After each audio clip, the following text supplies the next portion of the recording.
Never ring that bell. And now, ladies and gentlemen, live from Pittsburgh Studio Number 1, it's Cold War Radio. Here's your host, Hutch Bailey Jr. All right, ladies and gentlemen, another wonderful Friday. Welcome and thank you for choosing Cold War Radio from the Kinzoo Country studio in Allegheny National Forest. The Cold War Radio patron hotline, 412-206-6208. The voicemail, 412-567-1460. Please visit SteelCityResistance.com, where you can become a Cold War Radio patron. Help us drive this train. Catch the Research Room, the Video 2 page that has the videos of the audio clips we often play on the show. If you want to listen to the podcast, you can do that on Spreaker, iHeartRadio, or just about any other platform that's out there. If you do that, please go there and leave some comments. Leave some, what do you think of the show? If you want to write to the show, write to scrtv@live.com. You can also write to Cold War Radio, P.O. Box 10433-370 Castlesham Boulevard, Pittsburgh, Pennsylvania, 15234.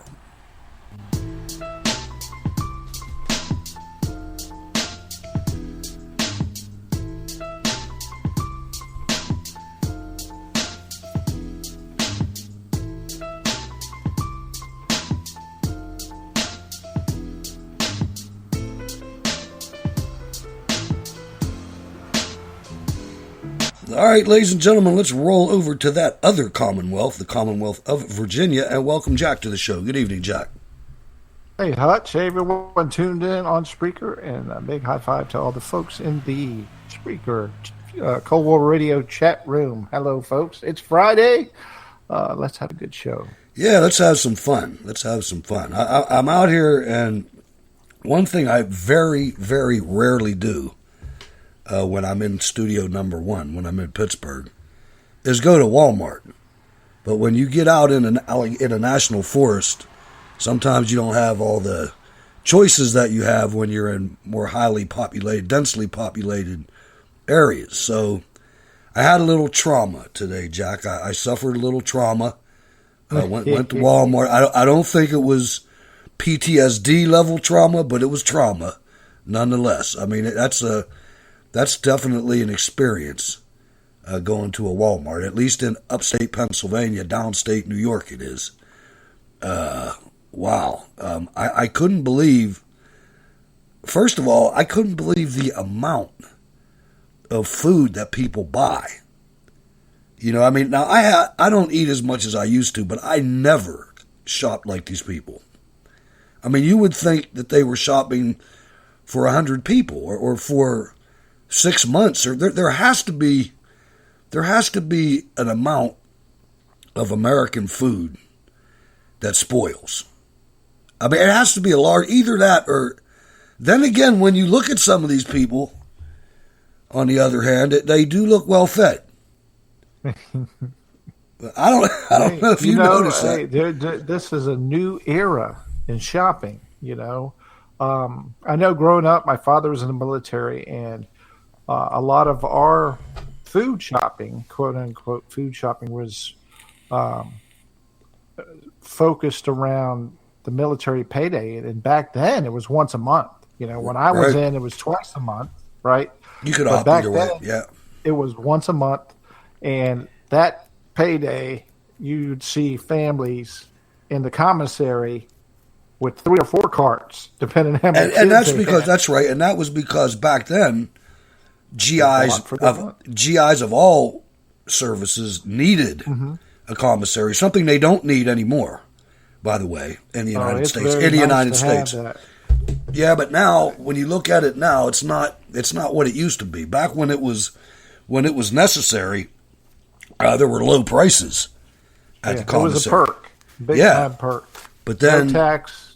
And once the all volunteer army started in the 80s, they made a law that the commissary could only be within 2% or so of the local economy prices. I could be wrong on the exact percentage, but I remember having this conversation. Yeah. Who did that? Congress? Yeah, probably, or the local people, probably. I don't know. I'm No, not it sure. had to be Congress, right? Yeah, If it would you're have had to dealing been, with right. the military Yes, and it would have been. the commissaries. It's on a military institutions. And they're non-appropriated funds or whatever they got to pay for themselves. Right. They're supposed to now. But back then, you needed them. But now, in the United States, I mean, for instance, my commissary, there's one. Is there two? Yeah, Walmart's down there too. There's two completely 10 times bigger than the commissary grocery stores right within the same grid square as the commissary. And to me, it was a big, giant waste of money. I mean, it's okay, it's nice and everything, and you got some sales and stuff like that, but it never has the people that the real grocery stores have, and it cost them millions of dollars to buy it. And I mean, like I said, back in the day, and there's people, I don't begrudge. I've gone there myself, but it's just something that it shows you how long it takes the federal government to change gears. Yeah, my point was thinking on that mentality. Back in that day, people would go military, go to the commissary once a month and buy for that month, and that's why all of the shopping carts were full. Maybe during this past year and a half of the COVID and the scare and the mask, no mask, vaccines now, boom. Maybe people are like, we're going to the store once this month. We're going to Walmart. That's true. That could be. That's true. We're filling up our freezer, and we're only going to come here once a month. As far as food is concerned. That's true. That could be. It could be that. I feel sorry for them if it is. If you've been permanently scarred by this fraud, I feel bad for you. I do, because I know what fear can do, and it's just something that our own government did this to us. It's beyond, and they're still talking about masking the children. That to me, that tells me everything I need to know about the Democrats. Really, that they would do that in the face of science, in the face of show me a 2-year-old COVID person or an 8-year-old. How many of the the most progressive activities or ideological events are being forced upon the children first? They could care less about the adults. They're going right straight to attacking and brainwashing the kids. So when they become an adult, they're already conditioned. Yeah. Right. So it's terrible, man. It's heartless, and I don't think it's going to work. I mean, I don't. Where's the benefit of having a tranny read a book to the kids, flaming in full makeup? And I think in England there was even worse going on, where they had to apologize to the kids because it went way too far. But what is the benefit to the children from having to suffer through that? I mean, when I was growing up, I guess the John Wayne Gacy, the clown killer guy, would have been the terrorizing, right? To have messed up clowns for the rest of us for our whole lives. Exactly. And now you have this, where you're, what is that supposed to teach these kids that these folks are normal? Yeah. Hey, Dad, why are you reading me this book, bedtime book? Why aren't you wearing makeup and a wig and mommy shoes? Come on, man. I was I was in a unit out in north central Pennsylvania, near Lock Haven. And there was a lake and a bar near there called the Clown Lounge. And everything in it was clowns, man. It was creepy. Oh, man. So anyway, just to finish up this Walmart adventure, I don't know if you've been out lately, like in the grill section, but grills changed. I mean, big time different. Yeah, man, they like went up about 2 or 3 levels, not just one level. I mean, you got flat tops out there left and right. I've been wanting a flat top my whole damn life. You got them all over the place in all the aisles. You got do you ever watch that cooking guy, YouTube? The guy that has that big round griddle in his backyard. I don't know. Anyway, there's a few that I watch. I'm not, sure, but. This guy has he's like a wise ass, but he's a really good cook, and he has this big round, like flat top in his backyard. I saw one of them. I mean, it wasn't as big as his, but it was a portable one that was round, and it was just a flat top. It was pretty nice. But pellets and you got smokers, the convertibles now, right? The convertibles, so you can sit there and whether you're gonna, the grill racks if you're gonna grill meats and all that stuff. But you got the flat if you're gonna do your breakfast bacon, and and all of that. And pellet grills now. Pellet grills are like the Cadillacs, depending. You got Traegers and I'm still old school charcoal. I don't use the propane gas. I have too. I got a gas. I have natural gas. It goes right into my house plumbing, my grill. And then I have a part model for charcoal for steaks. Yeah, I just love the charcoal. I have a little one here on camp. It's like one of those little $20 models. That's about my third one, man. It's perfect for just me. You can't do a whole lot on there, but I had a cube steak tonight. That was pretty good with some cream corn. Get them coals fiery hot, split them away so one side is burning hot and the other side is, the further away from the center you get, it's cooler so you don't, carbonize what you're cooking, but you still want that sear on. So yeah, I had a searing grill on my last one. I don't know how effective that was. Much more effective with charcoal. I put the park model in there, man. I'm trying to all these times making steaks on my gas grill, and I was on vacation down in Virginia, as a matter of fact, in Williamsburg, and the resort that we were staying at had all those park model grills. So one night I went and got some New York strips and got some of that Match Light charcoal. That's some good stuff too, man. Because you have to keep it. You gotta let it get ready before you start cooking, or you'll get that gas smell all in you. So anyway, I lit it. Don't want that. But these steaks cooked so quick and they were so good, and I'm thinking it took me a while, but I'm like, my gas grill's not hot enough. You got to have charcoal to cook the steaks right. And they work real good on that park model, but I got to get it remounted because I had to pull it out. That's good. And Valerie in the chat room mentions the hibachi. There you go. Yeah. I knew a guy that had a hibachi that ran on newspaper. It had a real narrow grill spot, but anyway, go ahead. You get that. I mean, even like you were talking about YouTube and the guy with the circular flat top grill, there's plenty of people out there. I mean, it's an art to grilling with cast iron pots and all that. And they count out 21 pieces of charcoal, light them up, get them going. Put them on the bottom, this many on the bottom, and this many on the top of the lid, and you bake bread. I mean, it's amazing.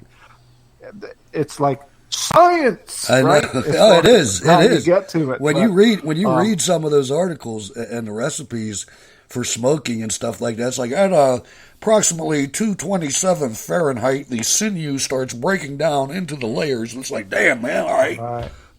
Right, yeah, like the marbleization of the meat and how it breaks down, and you got this crucial time.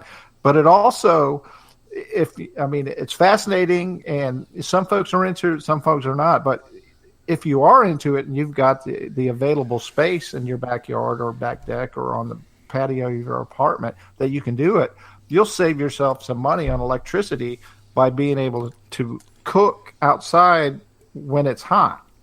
Like in the old days, you look at the old houses and stuff, they would have a summer kitchen is what they'd call it, where the cooking was done in a building outside. In the wintertime, of course, you do it inside because you want the house to be warm.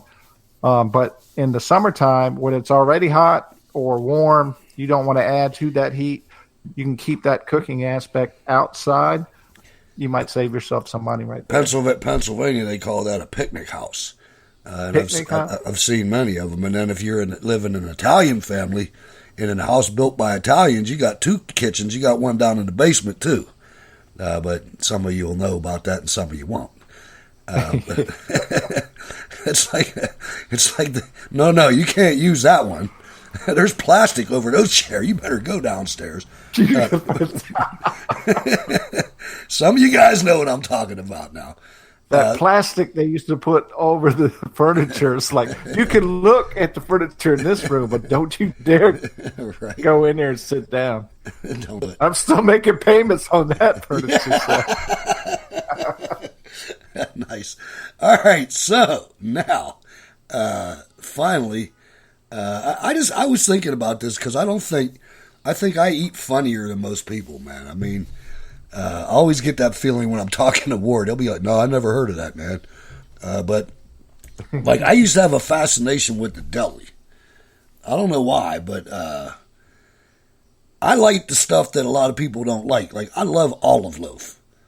I don't know if you ever had that, but like, I love the olive loaf and the pimento loaf, and never tried. Different flavor. Yeah. It's got a bite to it, right? Yeah. I never tried the mac and cheese loaf. I saw it, but I never tried that. But I used to like the old fashioned loaf. In some places, it's called Dutch loaf. Don't want to watch it being made, but I liked all the weird stuff, man. I don't know why. Well, I know you. I remember you talking about you and Ward were talking about it in a previous show, and I just posted into the chat room. 33 years military service explains the wide ranging palate. Probably, yeah. That and my parents. I was lucky with my parents too.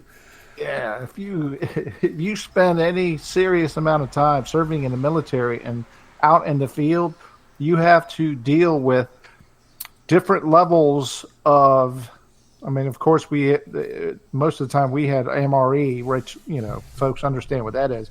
But you also have mess halls that vary in experience time to time, and you might look at the menu and say, "This is what they're bringing us," and then you look at what you're getting, and it's like expletives to the roof. It's what is this? Yeah. But if you're hungry, that's all you got. Especially in the field, especially when you're outside, yes. man. It didn't matter. You'd have that nasty vegetable soup with the hard-ass vegetables because they didn't cook it long enough, right. or whatever. And you ate every single ounce of it. You didn't leave anything. If you had stale bread, you ate everything.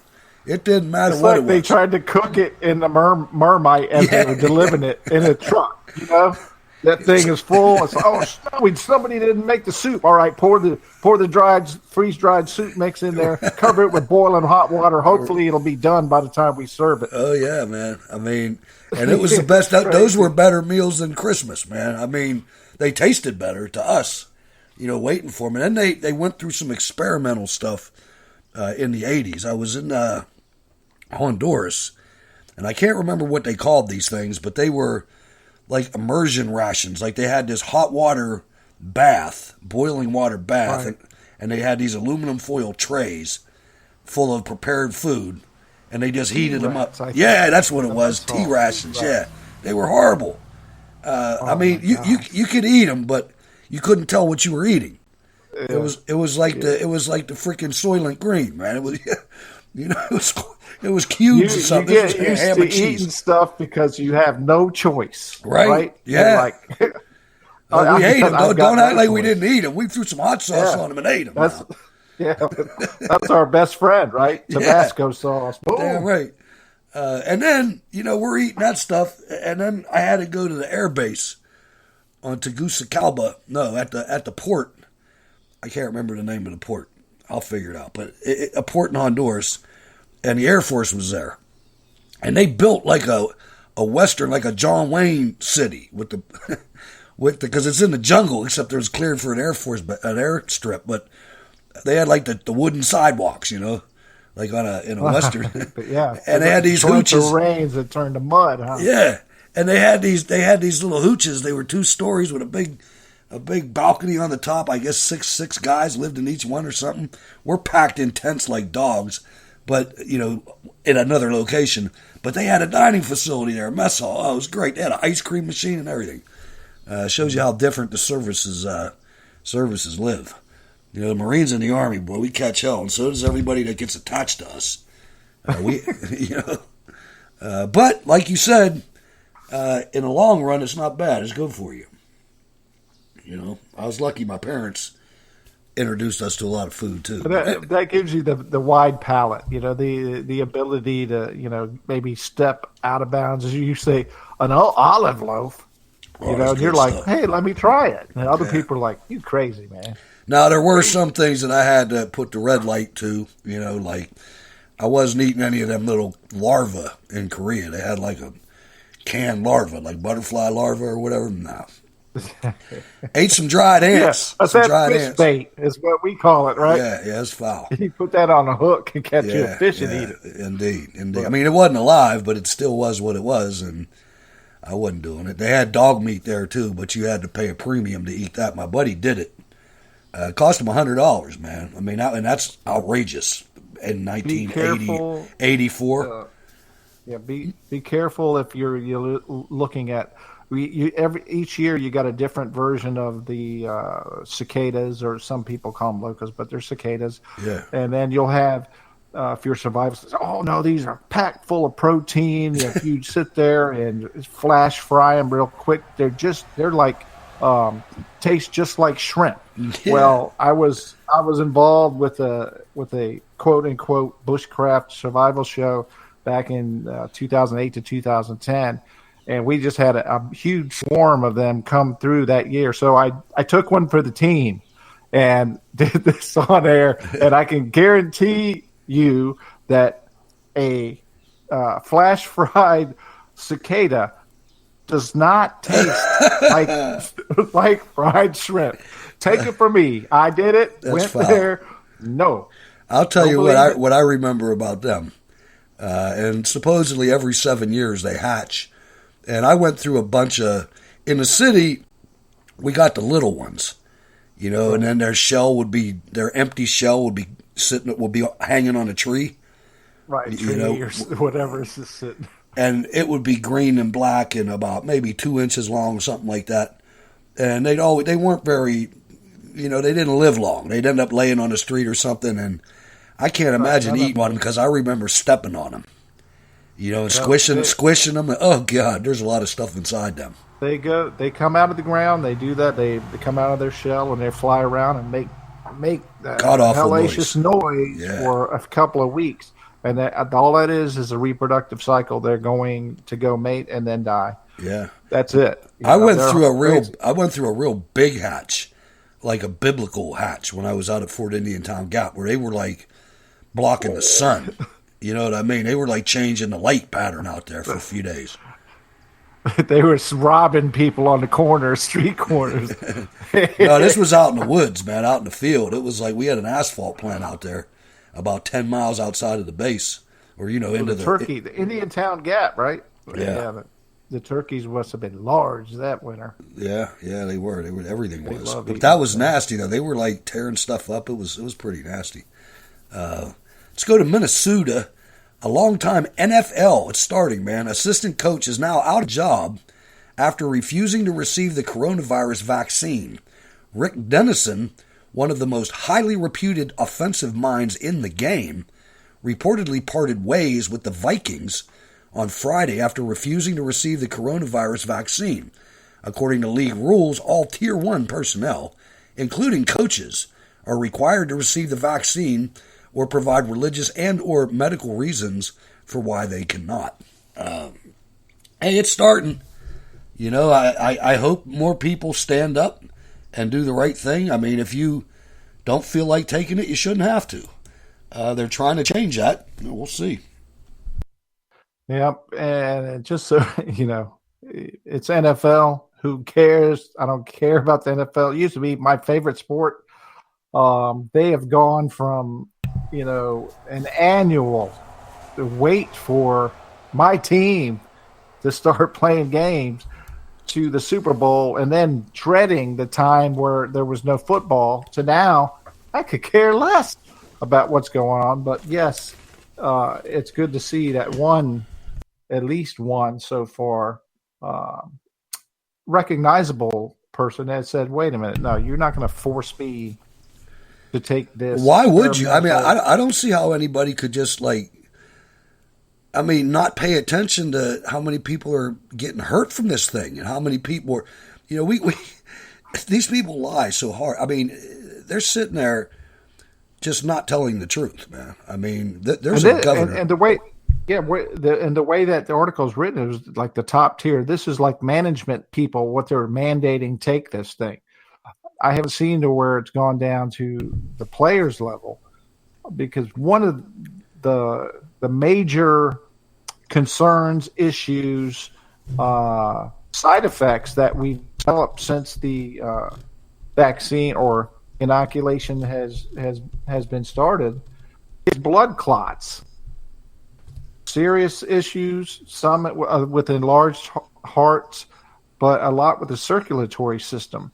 And I mean, I would not want to see this, but I mean, are there going to be athletes, professional athletes, that take this that are going to suffer something during the season related to? I mean, you're starting to see a backlash of people that, for instance, I just saw an actor, Matt Damon, just came out and said he's not going to demonize people that don't want to get the vaccination. And there's other people saying that too. Now, there's more people that are saying to demonize people that aren't getting the vaccine. And we're going to talk about that in a little bit. We don't have enough time to get into it now.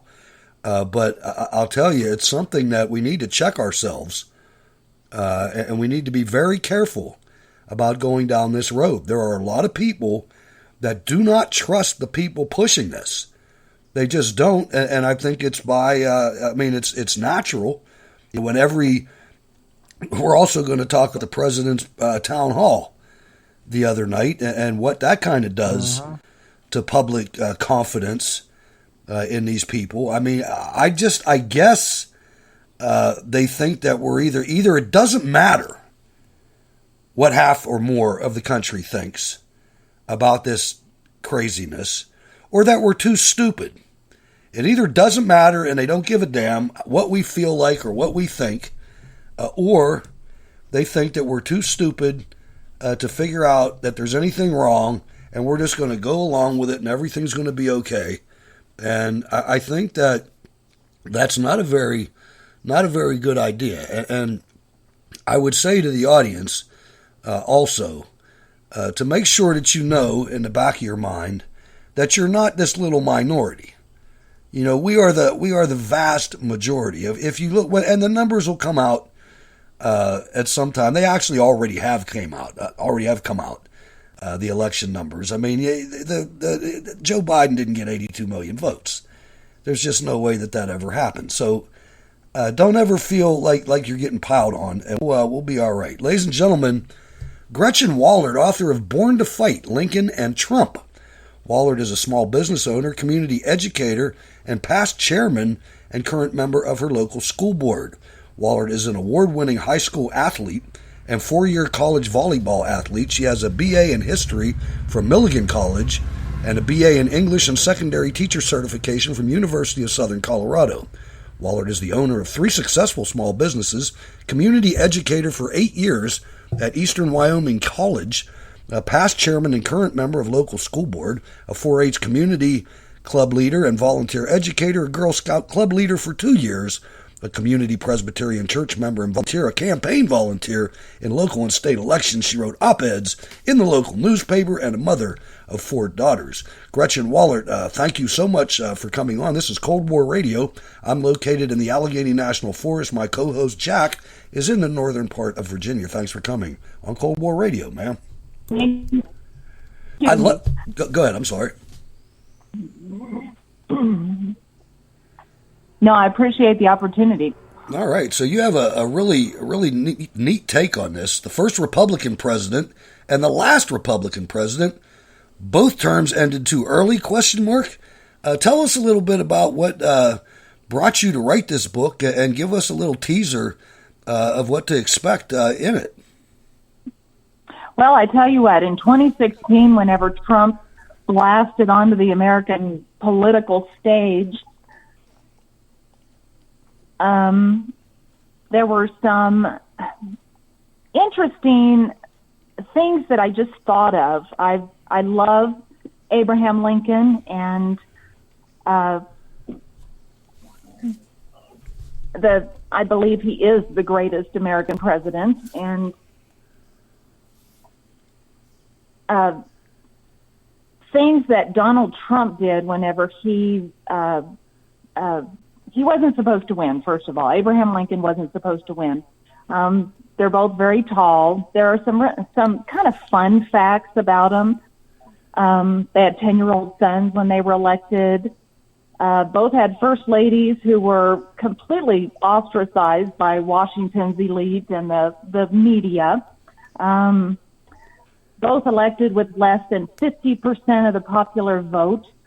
But those were just kind of on the surface, and I thought, really, could there be similarities deeper down between Abraham Lincoln and Donald Trump? Everybody would say absolutely not. Of course, Donald Trump has compared himself to Abraham Lincoln, and I think our times right now are so divided that the times are similar in which they governed. Nations that are just so split and very little room for compromise. But over the course of 3 to 4 years, I began digging down deep into the histories of both of these presidents and men. And what I actually came up with is 10 chapters on hundreds of levels of similarities from their faith, how they learned how to fight, their families, their ancestries, the way they actually keep it real in front of the American public, the ways they communicate. They actually both are masters of communicating to the masses.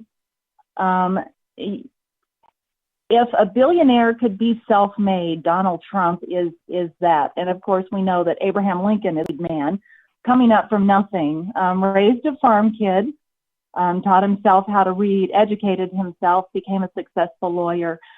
Just so many things. They both are absolutely connected to the common man. And these are things all in the book, and you won't believe it until you actually read it.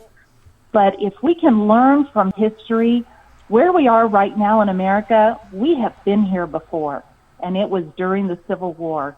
And just understanding all of that can help, I think, guide us on where are we, not just where are we headed, but who are we fighting. And I reveal in the book that we are fighting the same opponent that Abraham Lincoln had to deal with during the Civil War.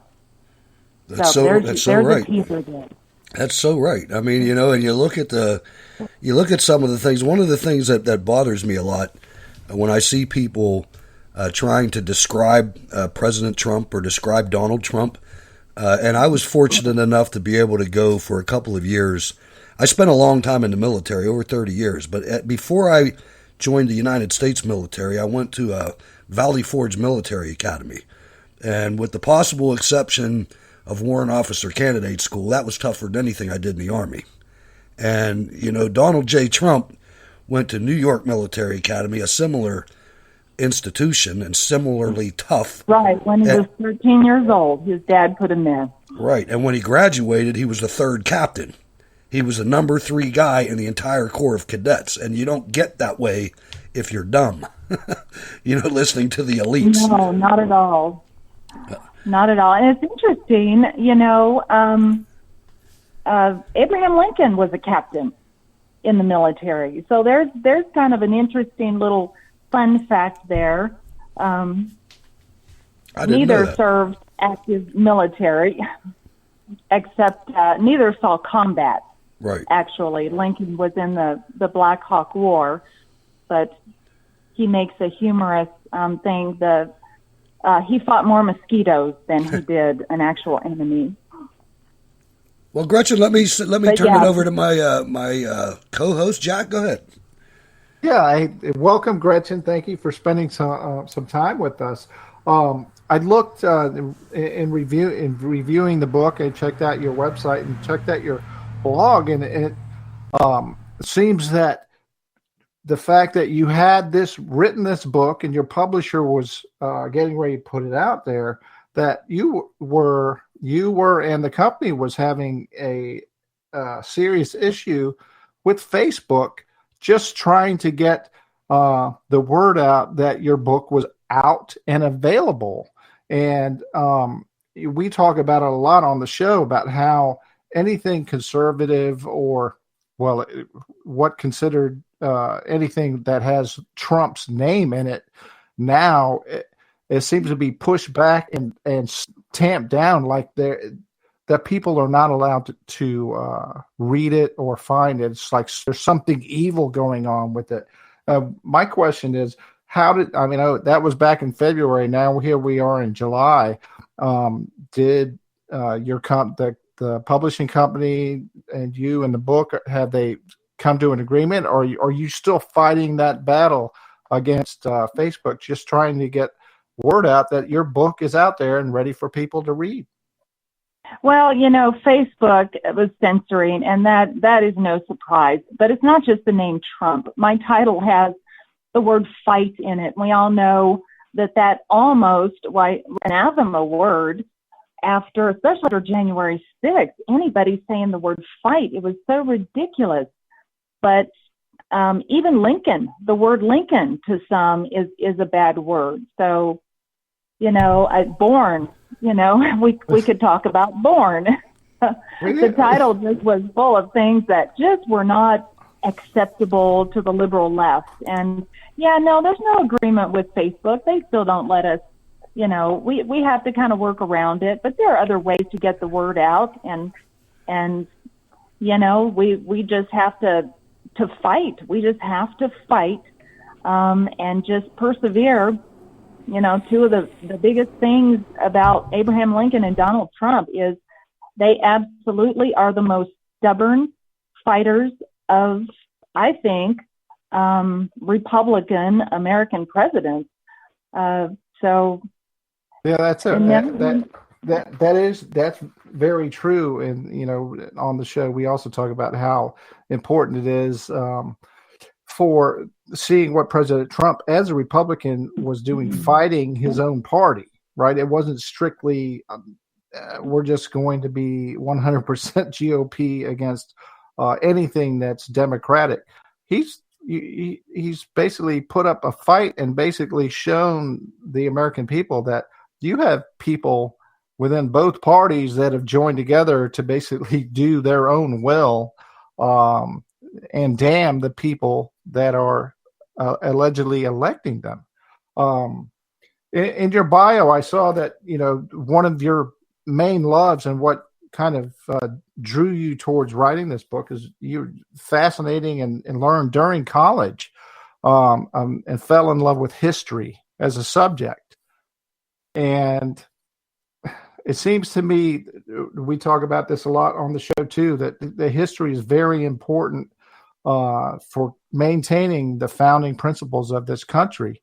Do you, as an educator, past educator, and your experience in universities and colleges, do you see a difference now in how the academia is pushing U.S. history? Are they like swaying away from pushing what made this country great and pushing maybe a different agenda upon the kids? Or the future lies within folks that are right now in college? Are they being inspired like you were to know the best of the United States history?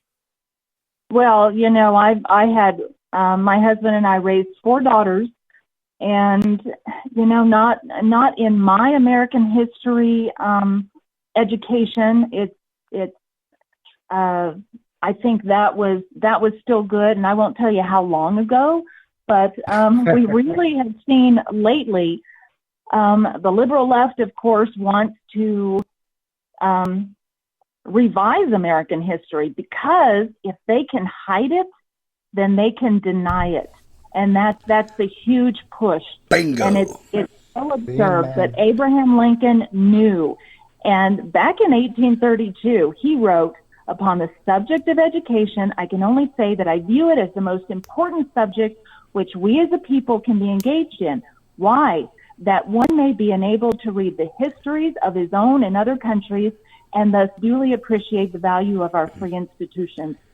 If the liberal left can take our history, then they can take our freedom." And it's just a part of that pathway in which they are absurdly taking us down to socialism and an entire ideology in which the elites are lording it over the masses, and it's all about American history.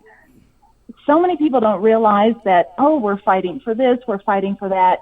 Basically, we are fighting for our history. If we cannot keep American history true and taught to our young people, then they can be filled with all sorts of lies. And we've got to make sure that we stand up for the truth, because it is. In our own daughters, we realize that, boy, American history is really taking a turn.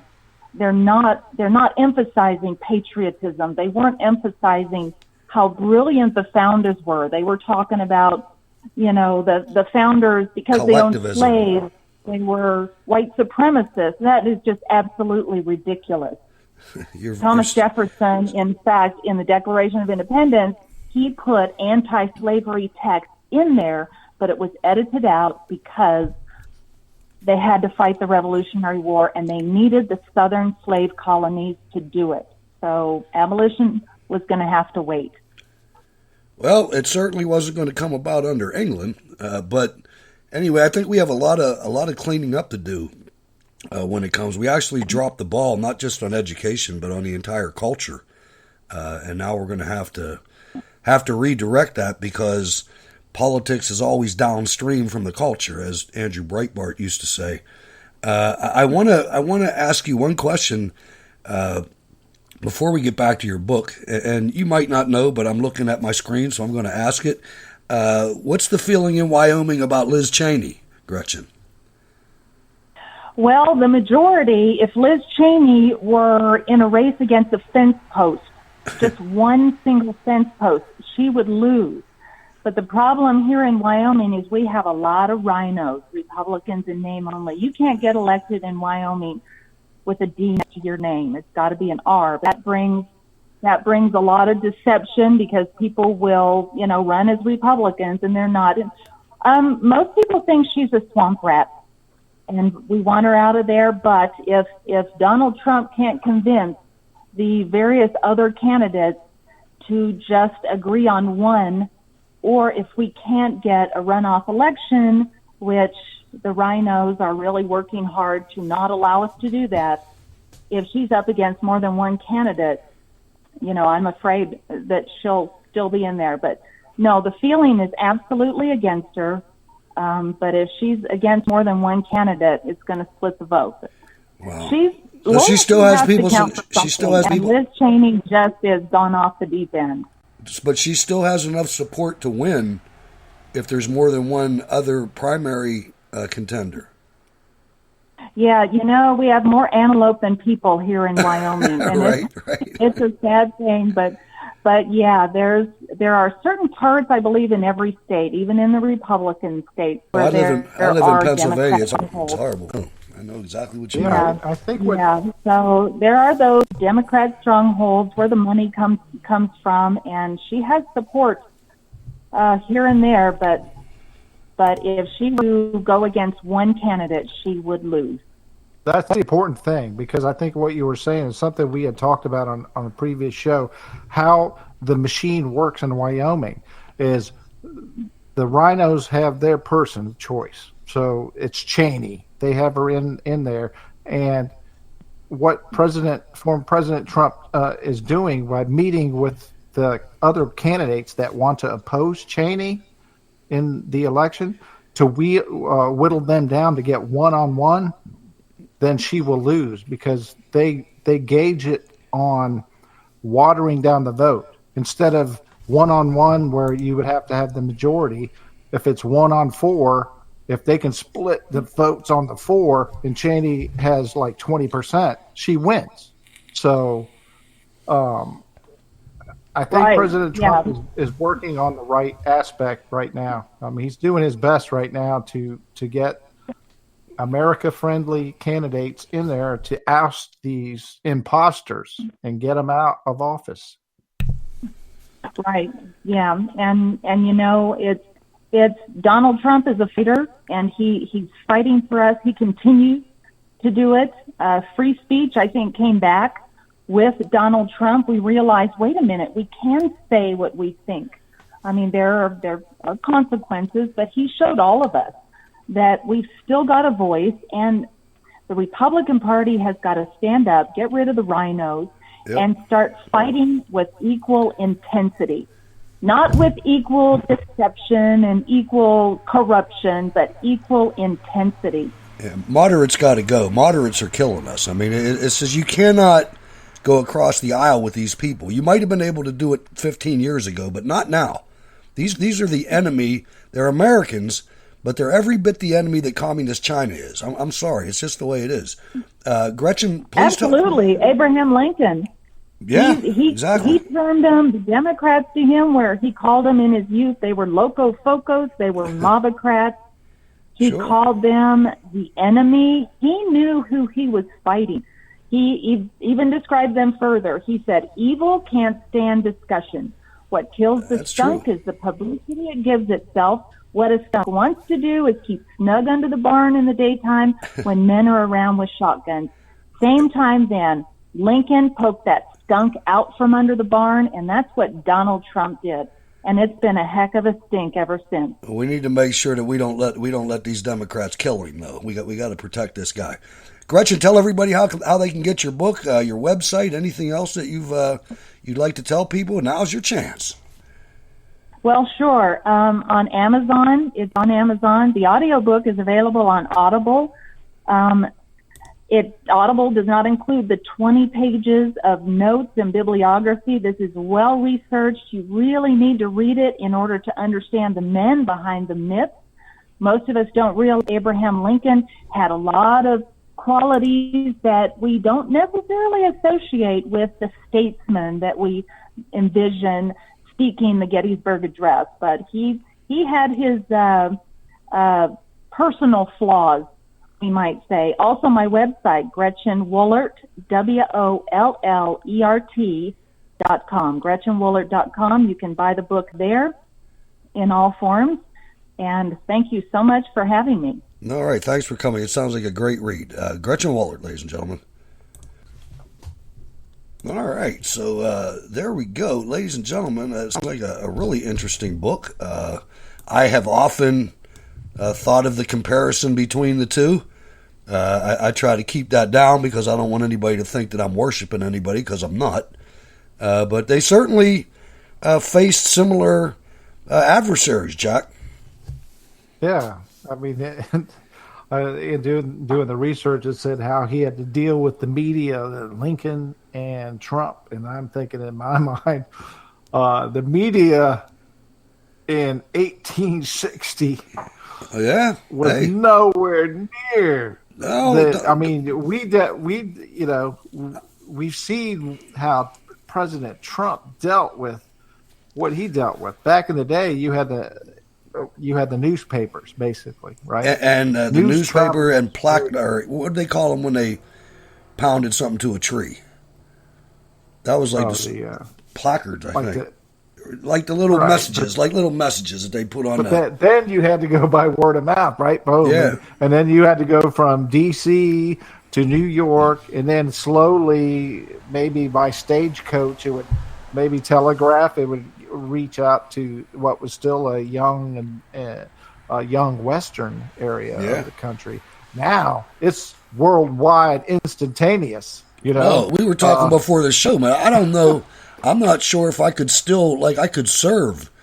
Knowing what I know about the military right now, military leadership, I don't know that I could serve right now. We were talking about this earlier. I didn't know any of this. I mean, a little bit under Obama, but not the extent with which our agencies are cancerous. I did not know that. That shocked me. I knew the State Department was top heavy. I knew that the generals were in with the military-industrial people, but I didn't know they would go against the president. That was freaking unbelievable. I thought that the Pentagon generals were in it to secure like a cush job with how much more constitutional could you get than Trump, right? Yeah. And you're right. I didn't mean to take away from your. Go ahead, say that again, because that was really important.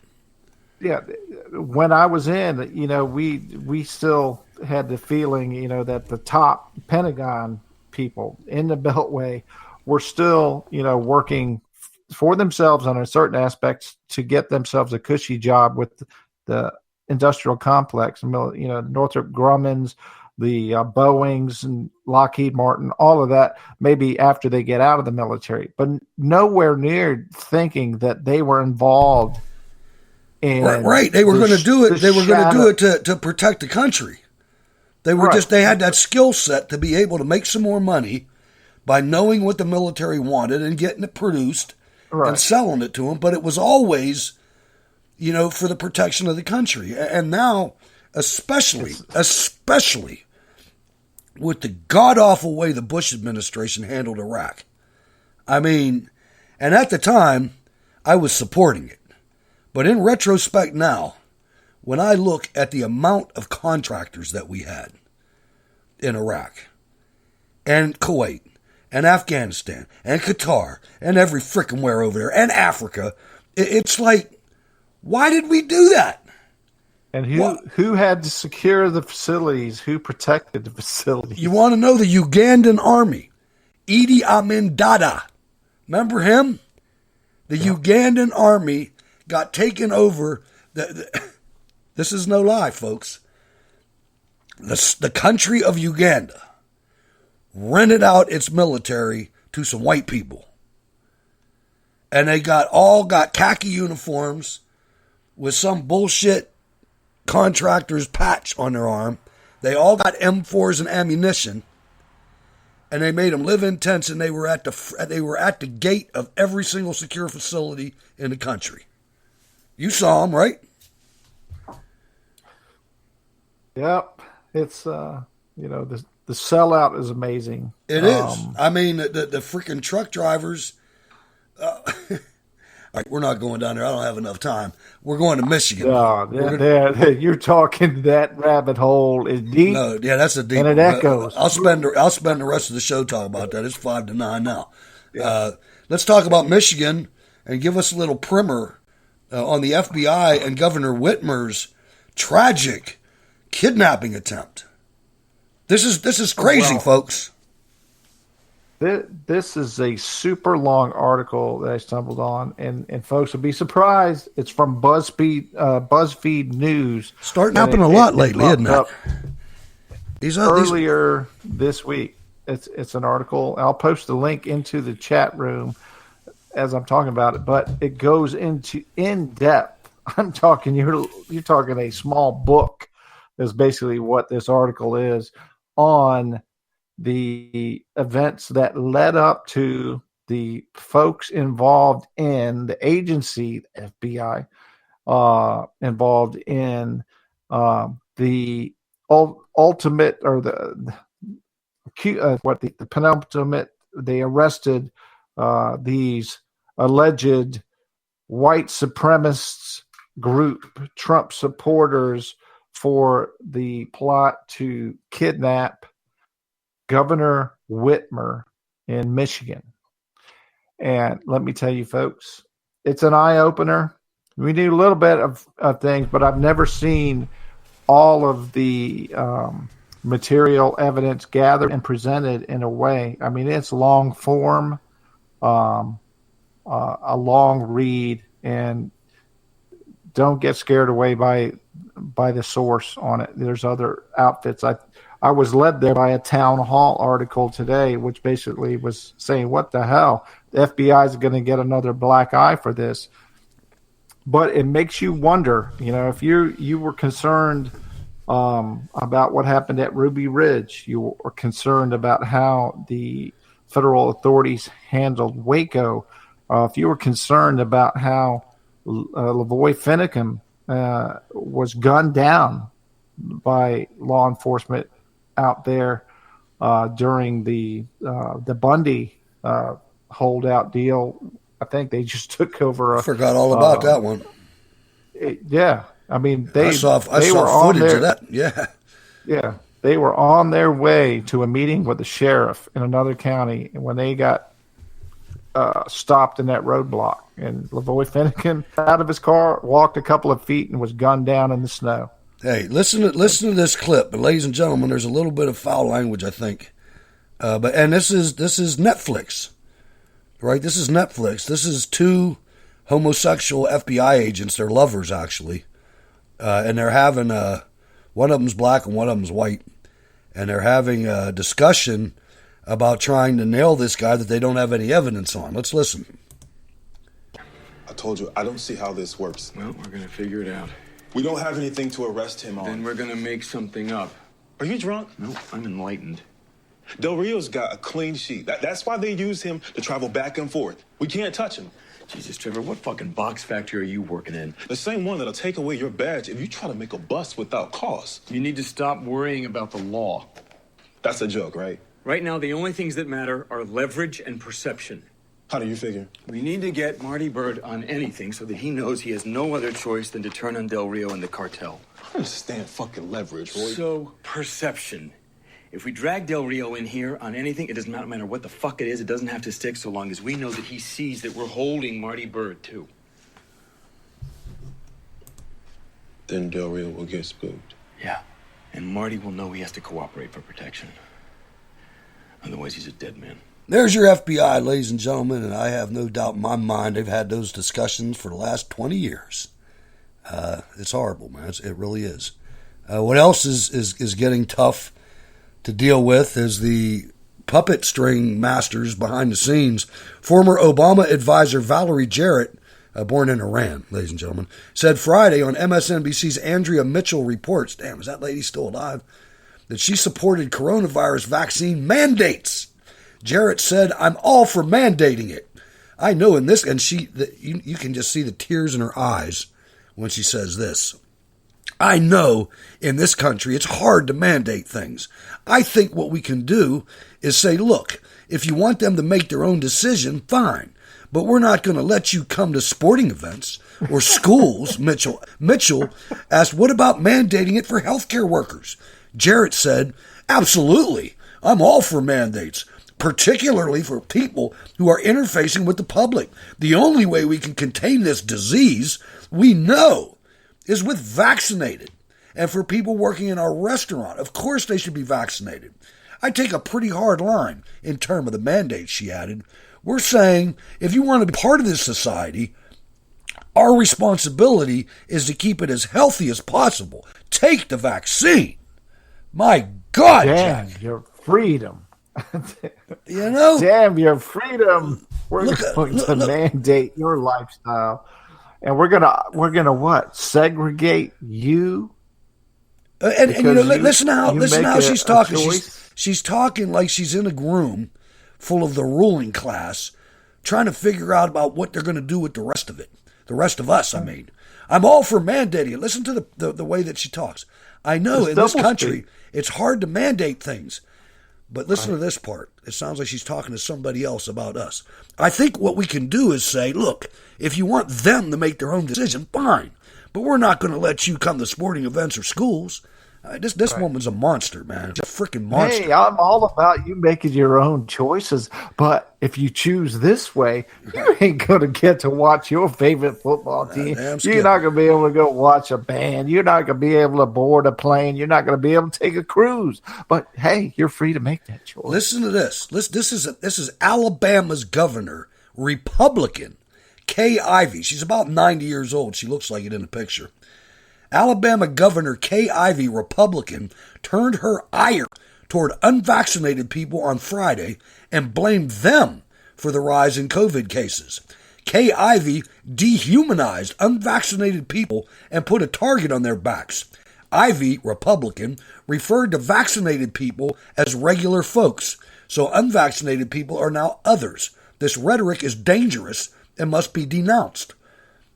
Folks are supposed to have common sense, but it's time to start blaming the unvaccinated folks, not the regular folks. It's the unvaccinated folks that are letting us down, Ivey told reporters in Birmingham. The new cases of COVID, this is a lie. This is a pure lie. The new cases of COVID are because of unvaccinated folks. Almost 100% of the new hospitalizations are with unvaccinated folks, and the deaths are certainly occurring with unvaccinated folks, she said. These folks are choosing a lifestyle of self-inflicted pain. Who is this bitch? This is a Republican. Who is this woman? This woman's crazy. She's wrong, I had a story this week. I remember over 60%. The flea baggers, the Democrats of the Texas Senate, right, fled Texas to avoid a vote, went to D.C., championed by the Biden administration, welcomed and spent time with knee pads, Harris, and came up with like 6 of them. Right, and half a Pelosi staff, positive. Kamala Harris, all those people. Yeah. Oh my gosh, it's spreading. But what did the red demon, the press secretary, somebody asked her about how many people in the White House have tested positive? Oh, she hid it. She wouldn't say. Why is it any of your business? Yeah. Unbelievable. Is it any of your business? Your business? Who's positive? It seems to be your business for everybody else. Ladies and gentlemen, your weekly jihad report never goes away. 43 jihad attacks, 193 killed, 257 injured, 2 Allahu Akbars, all occurring in 12 countries. The atrocity of the week, the weekly jihad report, atrocity of the week. It is the third time this year that a bombing hits a market in the densely populated neighborhood of Baghdad's Sadr city. A suicide bomber killed at least 35 people and wounded dozens in a crowded market in Iraq's capital Baghdad on Monday, the eve of the Eid al-Adha festival. Body parts of victims lay scattered across the previously bustling market, which had been crowded with shoppers buying food ahead of the Islamic festival. Other recent misunderstandings of Islam: on the 23rd in the DRC, 6 women and 2 children are among 16 massacred by Islamists. On the 19th in Iraq, a Shaheed suicide bomber goes off at a packed market in a Shiite area, killing over 2 dozen, including 8 women and 7 children. On the 18th in Sudan, 5 children and 7 women are among 17 displaced persons massacred by Janjaweed. Sounds like a kind of dope. On the 18th in Iraq, 2 workers at a sand factory are murdered by the Islamic State. I didn't know you needed a factory to make sand. I thought that was on the beach. Anyway, on the 15th in the DRC, the Democratic Republic of the Congo, a woman is among 5 shot to death by ADF Islamists. On the 15th in Afghanistan, an Indian journalist is among 2 killed by the Taliban. The religion of peace, ladies and gentlemen, one body at a time. Allahu Akbar, Allah.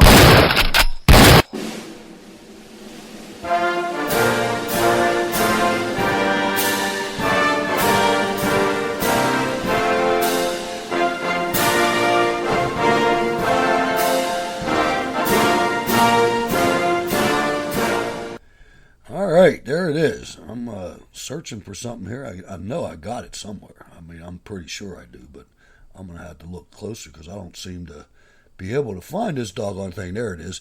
All right, we need to go to Winners and Losers, Jack, and then we'll open the phones up and get to some of this other material. Go ahead. Winners and Losers for this week.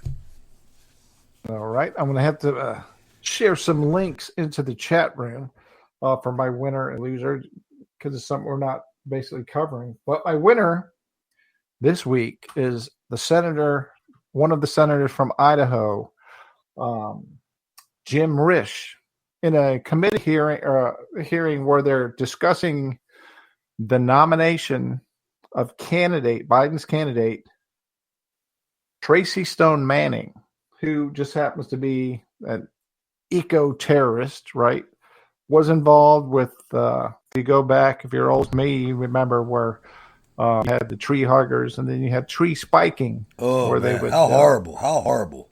They would drive, like 10-inch spikes, nails into trees to try to harm loggers or people. Right at the right height where they saw them down. I mean, and these saws, they're not the chainsaw you buy in a hardware store. These things have 2-3 feet long bars, man. I mean, these are serious chainsaws for some of this big timber. That's the people felling the trees. And then what I learned from Senator Risch, who actually went through forestry training and is involved. He's from Idaho. He explained in his video, and I'll share the link here after I talk about it, explained the hypocrisy of even considering naming this eco-terrorist, somebody who championed and wrote hate letters threatening to use this stuff, spiking, damaging, or setting up trees. The senator does a fantastic job in the hearing, basically saying that these folks that were part of the plot, that did this threat, that put these spikes into the tree, it was no accident, was no mistake. Each one of those spikes put into those trees during that time were intended to harm, kill somebody. Because he basically said, if a saw blade hits it, a blade at the mill hits it, a bandsaw at the mill hits it, it turns basically into shrapnel, like a grenade blows up. Oh my gosh, he's in prison. That's basically what he said, and he's my winner of the week because he said this in a hearing in Congress. I don't know about his votes on anything else, but he describes it and the whole incident very plainly, and it's in the congressional record. And there is no way in hell that this woman should ever be in charge. I mean, she's being nominated for. Manchin was going to back her. Did Manchin back Interior. off? Did Manchin back off? I'm not sure. He was going to. All I know, the only votes that I heard was that she got out of committee on a 10-10 vote.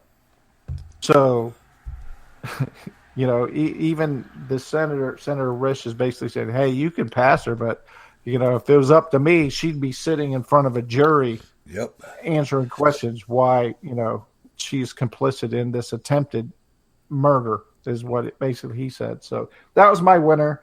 Let me post this link here for all that are tuned in and in the Spreaker. So all your moderate Democrats, all your moderate Republicans, they're the reason that we have these kind of things. Just think if everybody would have fought. Go ahead. Yeah. My loser this week is the Federal Bureau of Investigation, and that's all tied to the BuzzFeed Watching the Watchmen article that I put the link into the chat room. It's a very long read. It will not reinforce or reinflate your positive feelings for the Federal Bureau of Investigation. Nor should it. It's going to keep, if your eyebrows raised, it may be like leaping out of your skull right now when you see how the federal law enforcement assets are being used against American people. And right now it's being used patriotic against American people. Yeah, patriots. 100% used against patriots. Patriots is a bad word, man. We got more of that coming up in the show in a little bit, I believe. We do. My winners and losers. My winner today in the case of Dobbs versus Jackson's Women's Health Organization, Mississippi Attorney General Lynn Fitch filed her brief with the Supreme Court of the United States to overturn Roe versus Wade.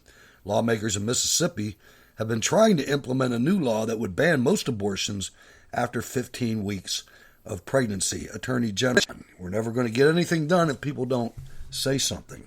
My loser of the week, ABC, listen to it, legal analyst, Austin, a very attractive black woman that has a whole lot of money and doesn't know what in the hell she's talking about. Let's listen.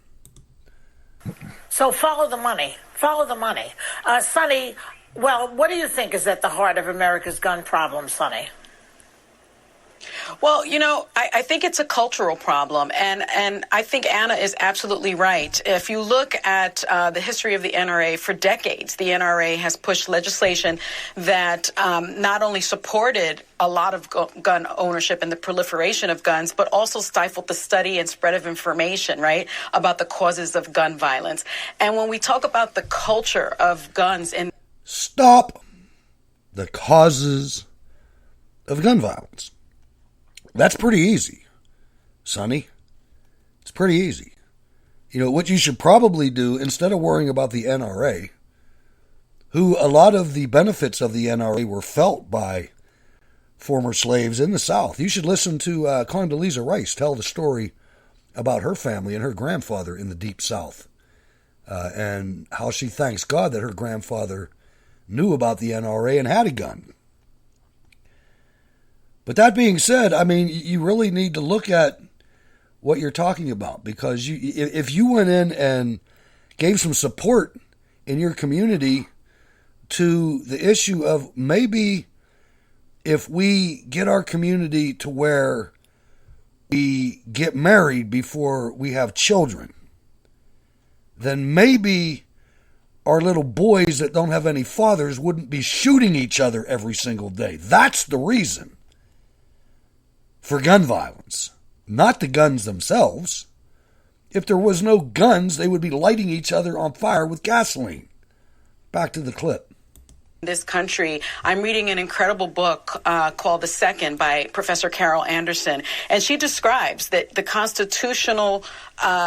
Second Amendment really was the right to bear arms was designed to protect slavery, right? Because they wanted, our founding fathers and others, they wanted to be able to empower a local militia group to basically put down slave revolts and protect plantation owners. And so because of the origins of the Second Amendment and because of the NRA, I think we're seeing this proliferation of guns and gun ownership. But I will say that gun ownership is on the rise, of course, in this country. But the biggest gun ownership on the rise is among of African Americans. It's up 58.2%. And in large part, when they are questioned, they're talking about white supremacy. They're talking about the pandemic. There ain't a black dude out there worried about white supremacy. They want to be able to protect themselves. So this is not about a rise in crime in the streets. This is about people feeling unsafe. Black Americans. Really? Is that what it is? All right. Thank you. Jack, this is ridiculous, man. This is it's so dishonest. It's I mean, come on. Think about it. If you listen to the clip, is she finished yet? Yeah, she's done. Okay. If you think about it, just from listening to this clip, it even seems like the yentas on The View are looking at her like, this bitch is crazy. You know, I mean, really, you know what I'm saying? Yeah. They're like, wait a minute. You know, you what? I know. You live in the white community, don't you, Sonny? I know you do. Probably married to a white dude too. I don't know. You know, but you want to fix the gun violence? It's real easy. It's real easy. Stop screwing before you're married, and it goes away in a generation. It's gone. It's gone. Bring dads back in every family in America. Citizens' right to bear arms, granted by the Constitution of this nation. Granted by our Creator, brother, not the Constitution. Granted by our Creator. Was only put in place because we wanted to keep down those revolting slaves from causing trouble. It had nothing to do with keeping a tyrannical government in check. Let's not forget when they tried to take the muskets. What was the town? Concord? I can't remember right now. Concord, New Hampshire. But there was a time when they were coming for the guns, and that was some of the first shots of the Revolutionary War. It could happen again. Let's go to Christmas Addicts, right? Indeed. He was a black man, as a matter of fact. No way. I know. Let's go to New Jersey. I'm thinking this is Vern. What's going on, Vern? Hey, Vern. Gentlemen, how are you this evening? Doing well, sir. Good. How about you? Great. I'm doing great. Just a quick comment about that clip you just made. Right. Just played rap. It is amazing and sad how many of these educated buffoons do not know what the Constitution is. It is amazing to me they have no clue on why the Founding Fathers wrote what they wrote. These people use this stuff just as, I don't know, they bend and twist everything. to fit their agenda, and it's sad. It really, really is. Especially when you look at somebody like her. She looks like she's somewhat accomplished. You know, she's good looking. I mean, she's not a hood rat, if you will, which I know I sound like somebody from MSNBC talking about Obama. I'm not trying to. But what I'm saying is it's like you could do so much more for your community if you really gave a shit than sitting there spouting lies, man. I mean, the NRA was about every American having the right to bear arms. You know, it was about people in wheelchairs having as many rights as the biggest bodybuilder that there is. You know, and if you listen to the congressman that stood up at the RNC from his wheelchair, I forget his name right now. I'm sure somebody in the chat room will say it. But he said the same thing. I'm sitting here looking at people at belly button level. You know what I mean? But this pistol makes me equal. That is right. It is a great equalizer. Yeah. And I mean, that's what Sonny Houston, it's an equalizer for you. It's an equalizer for everybody. Of course, the ownership's up in the black community. Have you seen the towns that you champion? I mean, people live there. And one of the things that she said about there's a rise. What was it? The rise in ownership of black people because they were. She said white. She said African. She said African American. She didn't say black. Whatever. You know, like you said, Hutch. There is nobody out there thinking about that. You know what she didn't mention? She didn't mention all the illegal guns and the crime going on in the black community with guns. She failed to mention that. Yeah. You know, when you look at it, a lot of it's happening by children. She hadn't gotten to that chapter in that new book that she's championing. She's still doing the research on that, Jack? Yeah. The book she bought off the newsstand 2 weeks ago that just suddenly enlightened the fact that the whole history of the United States we've learned since we were young kids is fake. It's all wrong. It's all of, we tried to keep the black man down from revolting against, it's like, wait a minute. You know, the thing that gets me too is something that I've noticed over my lifetime, and Jack talked about it during the food segment earlier.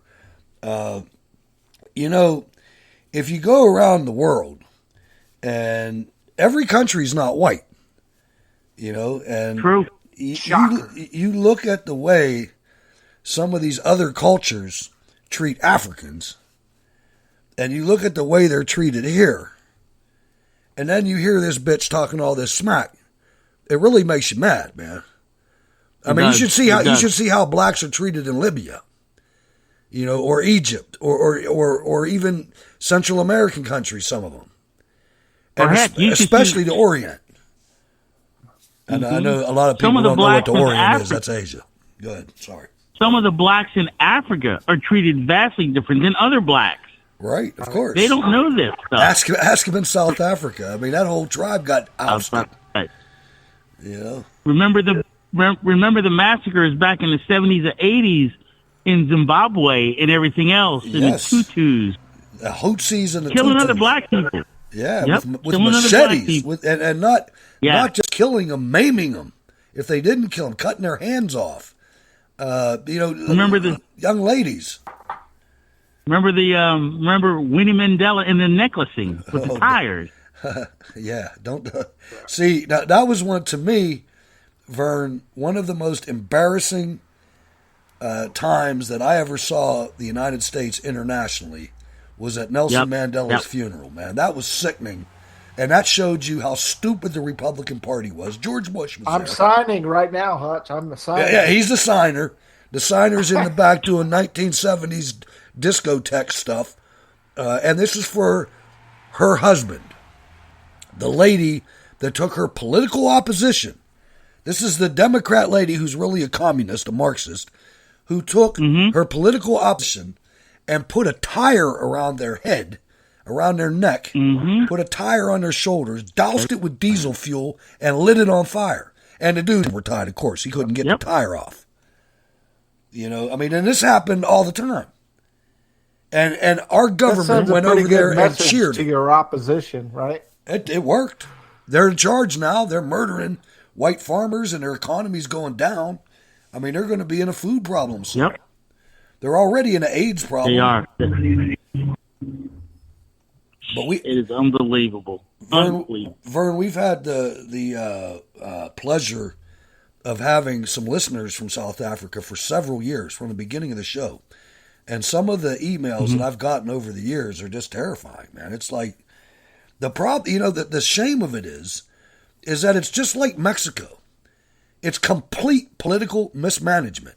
Mexico has some of the most pristine beaches and tourist areas. They have oil. They have natural resources. But their government is like the Biden administration. And they're throwing it. You look at Mexico, and that's what America is after 30 years of people like Biden being in creatively. That's what we're going to end up as. Hey, it's the same thing as those African nations over there. South Africa. Africa has a wealth of minerals and all natural resources. Most of the gold in the world. Their currency is the Krugerrand. At least it was. I don't know what it is now. But I mean, the gold mines are there.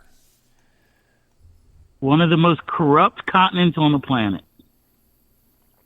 And closer to home, I'm reminded of Haiti, which shares an island with the Dominican Republic. Right. You don't hear too much about the Dominican Republic having issues, right? No, they're all Pittsburgh Pirates, man. They're all but Pirates. Haiti, that side of that island has had billions of United States money thrown at it in the aftermath of hurricane, earthquake, whatever. The Clinton Foundation gave them tarps.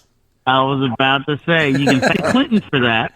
They gave them tarps. They made some Happy Bush, right? Happy Bush and Clinton, Slick Willie and HW on TV soliciting funds to help them. Yeah, sitting How on the much park help bench. has been done for the country? Almost right? I'll still tell a you. hellhole. I'll tell you guys, when I was with Wayne Dupree, we did several episodes about Haiti. And I mean, the former Haitian president even testified, man, these Clintons killed Haiti. They came in there, and it wasn't Hillary Clinton. It was like her brother or her cousin or something. Came in there and got all the deals for all the cell powers, gave out all the freaking burner phones to everybody, and they put tarps up. Rot them, yeah. And put tarps up. And that was it. And they got billions of dollars of white people feeling guilty, giving them donations. They wasted all that money. It's sickening. It really is. It absolutely is. And one more quick point. You guys opened up the show with it about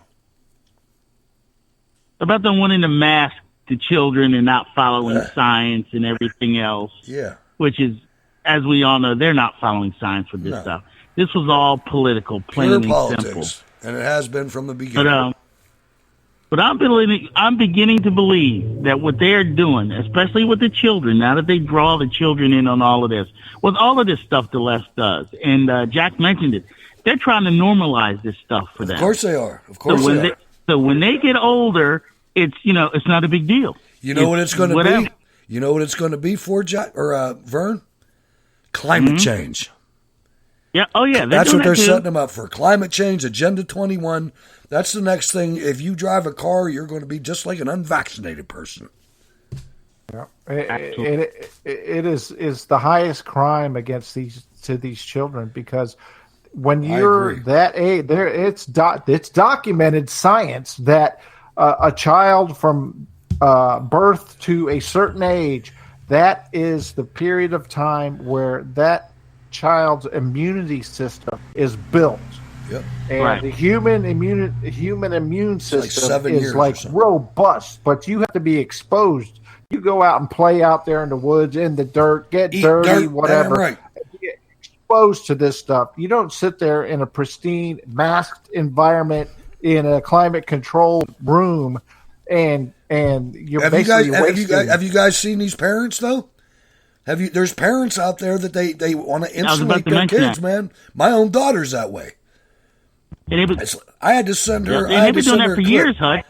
I know. I sent her a clip of John Wayne coming up to this little kid. He was because my grandson's 8, and this little kid is sitting next to a creek, and John Wayne tells him to go out and get that lure he just threw in, or whatever he just threw in the river, and the guy says, I can't swim. And John Wayne said, how old are you? He said 6 years old. John Wayne came up to him, picked him up by his bootstraps, and threw his ass in the water. Boom. Right. And Mom was next. I remember that. Yeah, I know, man. I mean, that's where we're at. But yeah, people have been parenting like that for a little while, because remember back in I guess it was the 90s, late 80s, they wouldn't let their kids go outside and play with different kids and do this and do that. And they found out scientifically that was one of the reasons why that generation of kids was getting sick so much. Right. They were never exposed to anything.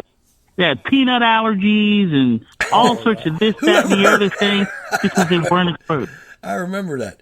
And I'll tell you, I got to say, except for like certain parts of the day and certain parts of the week, my parents weren't even involved with me.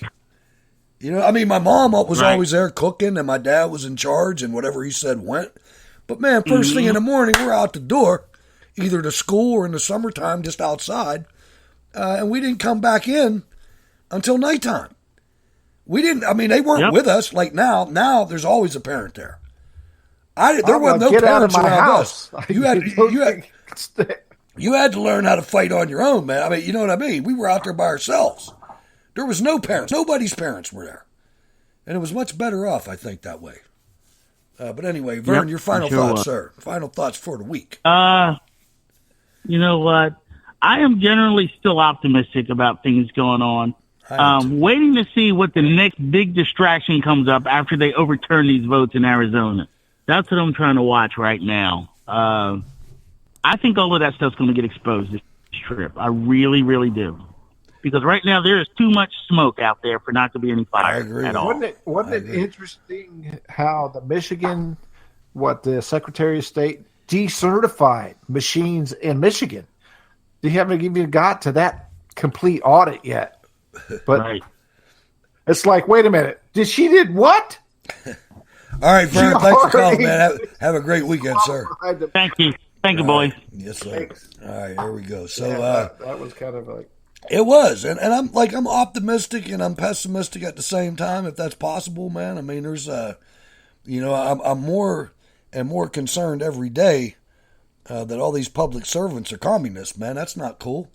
I don't know how that happened, but it did, and we'll have to deal with it. But right now, let's go to Eugene, Oregon, and welcome Marlene to the show. Hello, Marlene. Hi, Hutch. Hello, Jack. Hi, Marlene. Hey there. We were talking about the FBI earlier, and saw this little article. I posted it in there somewhere in the chat. Anyway, long story short, we're talking about the FBI becoming the Gestapo. What they want us to do is to start spying on each other. You see that? It's just like Orwell's 1984. Hello? I didn't see anything, but I can see this happening. This is something that Jack and I were talking. I talk about it all the time. It's at the beginning, one of the things that I don't like buzzwords. I hate them.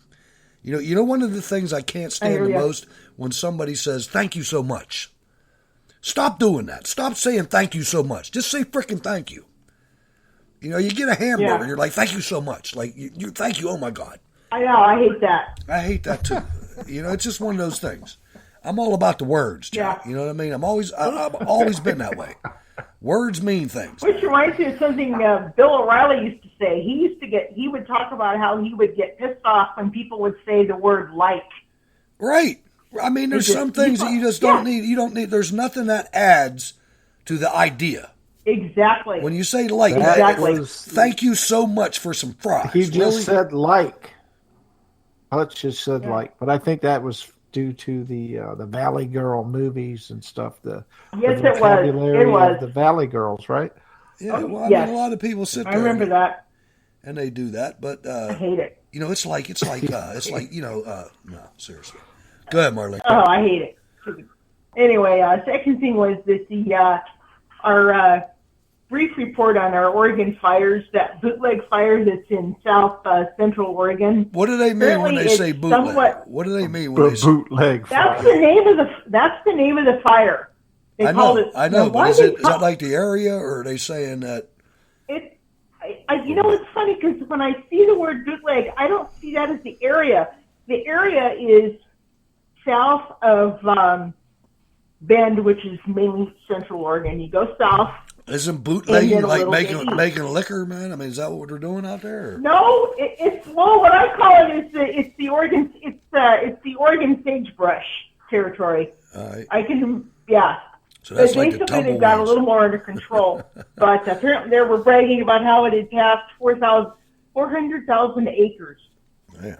And it was the third largest fire since 1900. And luckily it was caused by lightning. The forest that I'm in right now There's is no forest down there. I'm saying the one I'm in right now is 500,000 acres. I'm in a pretty vast area. This whole thing. But you're doing your part, Hutch. I heard you got your license or my wood cutting permit. I do 6 acres, plus cords or whatever you can take out. Plus I pee outside. You know what I mean? I take care of everything. Marlene is in that region. We were just talking about. Actually, not this region. I am, Jack, but that's east and south of me. I know exactly where that area is because I used to travel down there when we lived over in Bend. And now I know exactly where it is. It's all sagebrush. It's all desert. There's a few trees, but it's basically desert. But anyway, moving on. Lavoy Finnegan, wasn't he gunned down in Oregon? He got whacked. He got whacked good. That was such. I mean, travesty of it was bad enough the federal government hounding the Bundys to begin with. Oh, I know. I remember that thing. That was up in around Pendleton, northeastern Oregon. That was insane.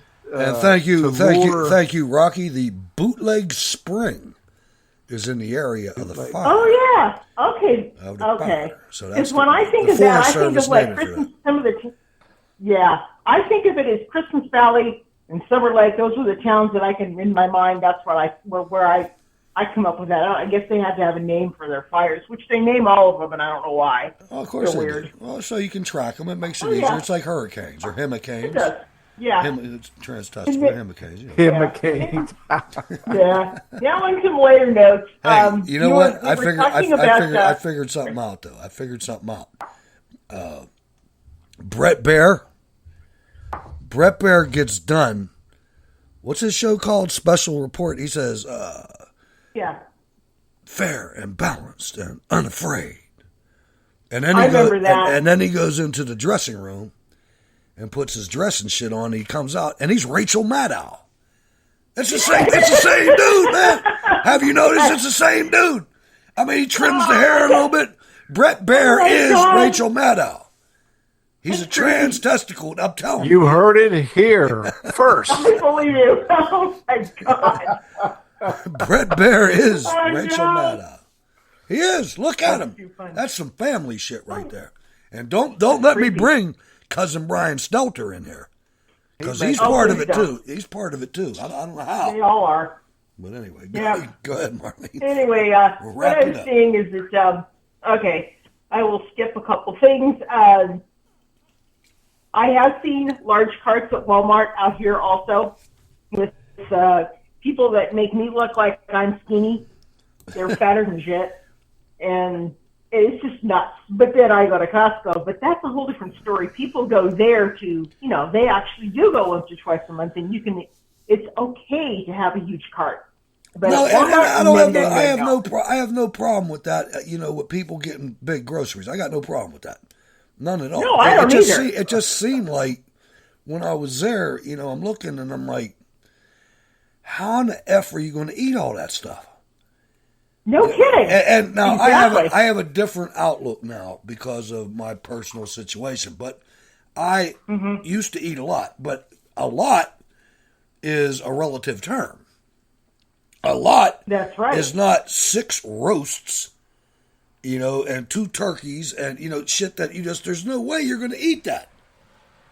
No. Okay, you could put it in the freezer, but pork products, you keep them more than 6 months and you're pushing it. Now, beef and chicken, you can keep longer than that, but, these people have ribs and stuff, it's like, all right, okay, so we'll do what you got to do.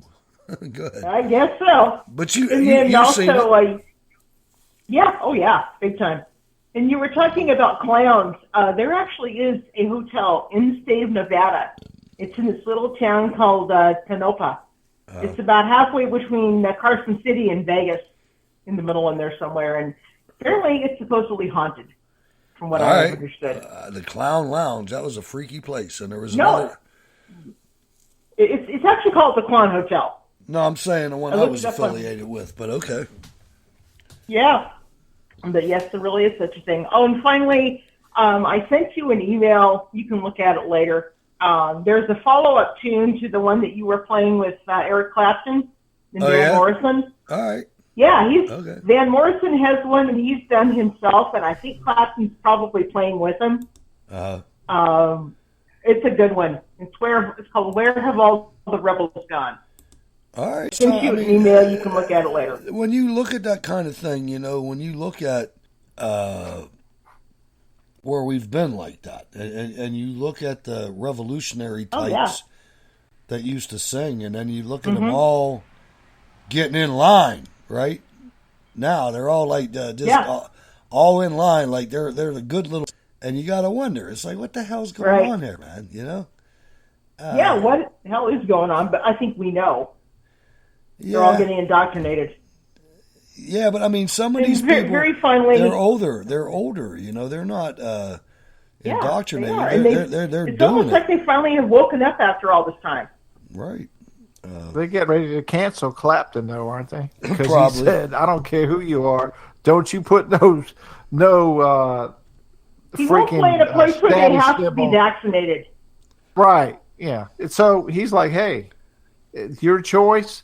Come to my concert, you buy the ticket. Because if you think about it, if you've had the vaccine, why the hell are you worried about somebody that hasn't had the vaccine? And you're going to listen. You're going to listen to frickin' asterisks tell you that don't believe your lying eyes, man. What are you going to do here?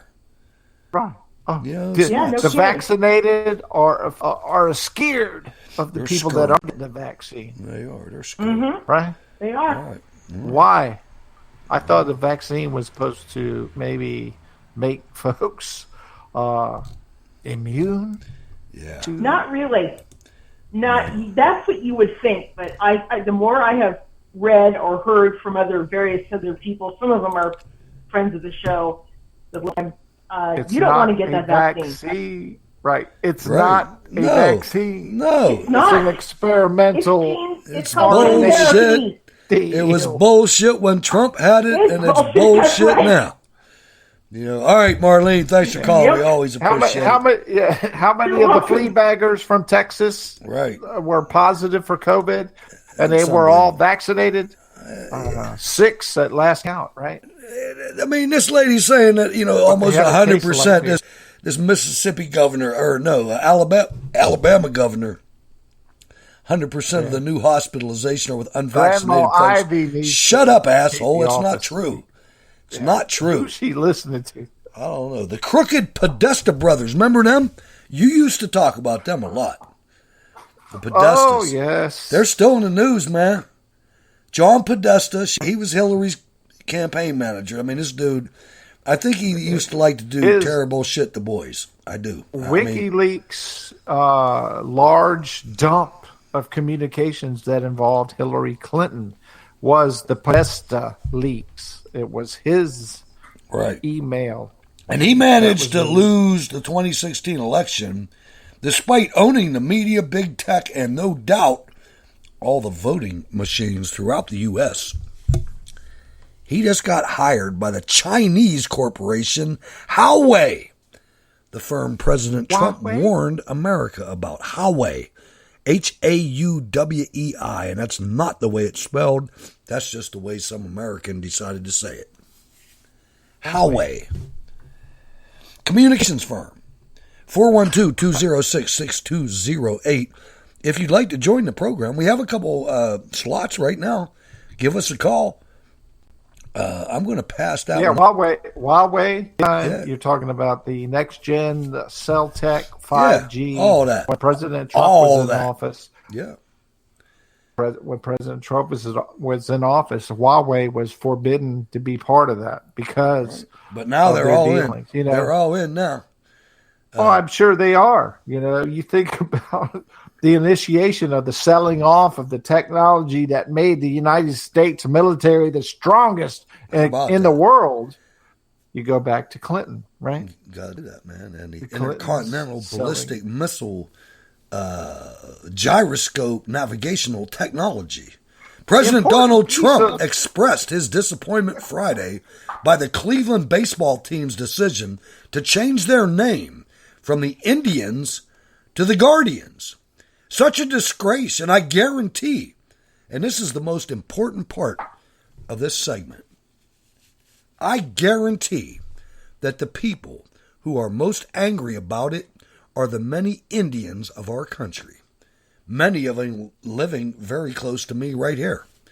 Trump wrote in a statement sent to reporters. The team announced their name change decision in a video voiced by actor Tom Hanks, complete communist and leftist, posted to social media on Friday morning. Let's go with the unknown caller who just called the show and where are you located? Hello, me, Regina. It's Regina. Hello. What's going on, Regina? How you doing? From Virginia. Richmond. That is. Richmond, Virginia. Yes, you are. What's going on? The capital of the Commonwealth of Virginia. Indeed. Yeah, in the middle of hell, as they call it.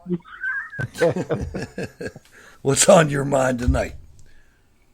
Oh, I was calling you to give you an update about apparently I think the drywall situation is causing a fiasco in Richmond.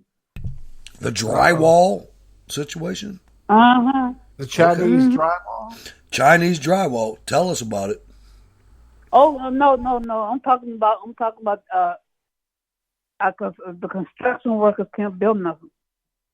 Cause I've been walking around the neck of my wood. Yeah. And I see the shells of some of the buildings that they built, but I don't see no workers. Okay, so there's framework, and it's probably steel, right? It's probably metal studs. It's not wood. It's metal, probably, right? No, they got the wood. Okay, so it's residential. So it's like houses, residential, and there's nobody to put it. Oh, damn. Well, there should be, because I mean, the borders are open, aren't they? I mean, I know there's no Americans that are going to do it, but certainly there's some Mexicans that are going to. I mean, I know, but I don't see nothing. Go ahead, Jack. What am I wrong here? Yeah, we still, what is that, $90 a sheet of plywood? Shit's high, man. It's high. A couple of weeks ago, you know, it's high. How much higher can it get to where you basically cease? $50,000 houses are selling for $300,000, man. What's going on out there? It's like you buying a dozen eggs is $1.50. But I went to Dairy Queen today. Listen to this, because I almost forgot. I didn't put it in the show notes. Damn, I'm glad you said that, though. Listen to this. A chili dog. One each chili dog. One chili dog. One chili dog. One. And a small beverage. Over $6. Yep. Over $6, man. That's $1.50, $2 thing. Yep. At Sheets, that anyway. Sounds about right. $6. Yeah. I mean, Dairy Queen's right next to Sheets.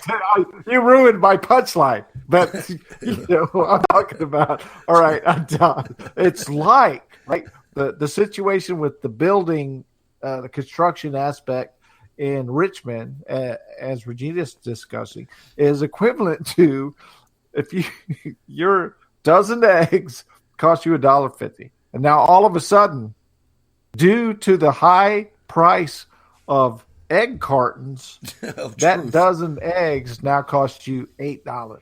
It should. I mean, yeah. It's You a similar type situation. It should be $12. You should have to pay $1 It should be 12 per egg. You don't know how Yep. much work it takes That's right. to build That's a lot of work, man. egg carton. That is a lot of ass work, man. Seriously, that should be $1. Yeah. Should be $1 an egg, man. Yeah. So yeah, one day when I get a chance, I gotta do some traveling so I can take a few pictures and send to y'all. So y'all can ask me, is this gonna work out well? I want some boiled peanuts, man. That's all I want. No, yeah, I'm trying to... yeah, Go ahead, Regina. It's your time. Yeah, that's what I've been doing in the neighborhood because I'm still trying to figure out, we're supposed to be getting this casino, and I'm trying to figure out how's that going to go. All right. Yeah, I'm trying to figure out. Have you been watching Olympics? Have you been watching Olympics? Who, me? Have you been watching the Olympics? Oh, no. I turned off all sports of any kind. There's hundreds of Japanese citizens right now furious, man, that the Olympics are still being held. Despite the Wuhan virus gathered to protest outside the opening ceremony in Tokyo on Friday, according to the New York Daily News, the protesters paraded outside the games for about an hour before the ceremony kicked off and shut down a major roadway. But the U.S. women's national soccer team, they were absent from the Olympics opening ceremony today, citing a scheduling conflict. Star forward Megan Rapinoe told NBC's Mike Tirico and Savannah Guthrie that the team could not be at the opening ceremony because the players had practice. WXIA-TV reported, obviously, we can't be there. I don't know who scheduled us to practice at this time, he said, but everyone from Team USA will be holding it down for us. The men's soccer team that's dressed like women is prepping for its Saturday game against New Zealand after it got their asses kicked 3-0 by Sweden on Wednesday. Now, the men's soccer team. I got to tell you, I got to tell you guys about this. These people have really done some historic shit. I see what These dudes have done some historic stuff. They really have, man. They have enabled. Now listen to this. And Bill Whittle does a really good job of explaining this. Go on Google and Google Bill Whittle and the soccer team. And you'll see a 20-minute diatribe that is so correct. These ugly dudes have managed to take the entire American Olympic audience and turn them against their own country. I was rooting for the Swedes, man. I want them to lose. And every American wants them to lose. When they lose, it's the best thing that could ever happen. Boy, are they blowing it, Regina. They're blowing it so bad. I agree with that. I hate them. I hate them almost as much as the media. Yep. The Olympics is in the toilet. So Yep. that's And, why and you know, Dinesh D'Souza said it. He said, I'm not anti-American. No, I'm anti-American. Screw them. I hope they lose everything that they got. I hope they lose. I hope Vietnam beats their ass. Yeah. And I've never watched one women's soccer game in my life. I don't even know what it's called. See, I didn't even call it a match. It's a game to me. I don't even. Anyway, there's that. Yeah, I watched the women's soccer. It was years ago. I watched it because they had this one soccer player that was her. It was her last chance of going to the Olympics. I watched her. I forgot her name. That's all I know. I think she was 6 foot. and they did a special. I'd love to cheer for him. I'd love to cheer for him, but they hate me. So why should I cheer for him? Screw them. Has this woke infection leaked in and infected the Winter Olympics yet? I hope not. Yeah, I think it's going to because see, once you get herpes, it's hard to get rid of. Well, let's listen to this. With crybaby Olympians threatening to turn the Olympics into the woke-tard Olympics and biological men competing as women, all signs currently point to a ratings disaster for the far-left NBC. On top of that, the woke-tards themselves are unhappy that the games are taking place. They want the Olympics canceled because of the Wuhan virus. But then again, those assholes want everything canceled. Already, Toyota has pulled its commercials over this stupid controversy, and ad revenue is what the Olympics are all about, man. I mean, it's really how many dents in your truck are there now? Every time you have to go ready to drive somewhere in your Toyota. Well, you know what I mean? I didn't know they were going to do this. It's just the best truck there is. I know. It's not your fault. It's the best truck. Every time you're going to go somewhere, you're like, oh, I'm hurt. I'm stunned. I'm hurt. I started taking my Polaris, my Ranger, instead of driving the truck. I started taking a 4-wheeler. You know, I'm going to get killed. I'm going to get freaking run over by a log truck. But anyway. So did you? Oh yeah. Some interesting. So some fun news. I put a picture over in the other message location about my first kill. Your first kill? You're up there killing people now. Holy shit, Jack. We gotta be careful now. She didn't say nothing about people. I'm kidding, man. No, I'm kidding. Yeah. This is an insect. An insect, all right. I got some insects up here. Yeah, I know, but I think we're gonna have a bad season. Uh-oh. Is it a cicada or a locust? Nope, this is a mosquito. All right, at least it's not a hellgrammite. You ever seen a hellgrammite? Yeah. Great smallmouth bait. Very good smallmouth or largemouth bait. All right, we're talking crazy. It looks like something from a Japanese Godzilla movie. It's like Mothra. Oh no! I caught one of the. I killed one of the. I think the fancy ones. I forgot the name of the fancy ones. I looked up the. Yeah. They got fancy names for mosquitoes now. I looked up this one. This is Wuhan mosquito. Wuhan. All right, Regina, thanks for calling. No, she's getting ready to give us the name. She looked it up. Okay, what was the name? Oh, no. I wasn't going to give you the name, but this was a long time ago. I just knocked it off tonight, so I've got to relook it. I knocked it off tonight. Nice. She knocked the hell off, boy.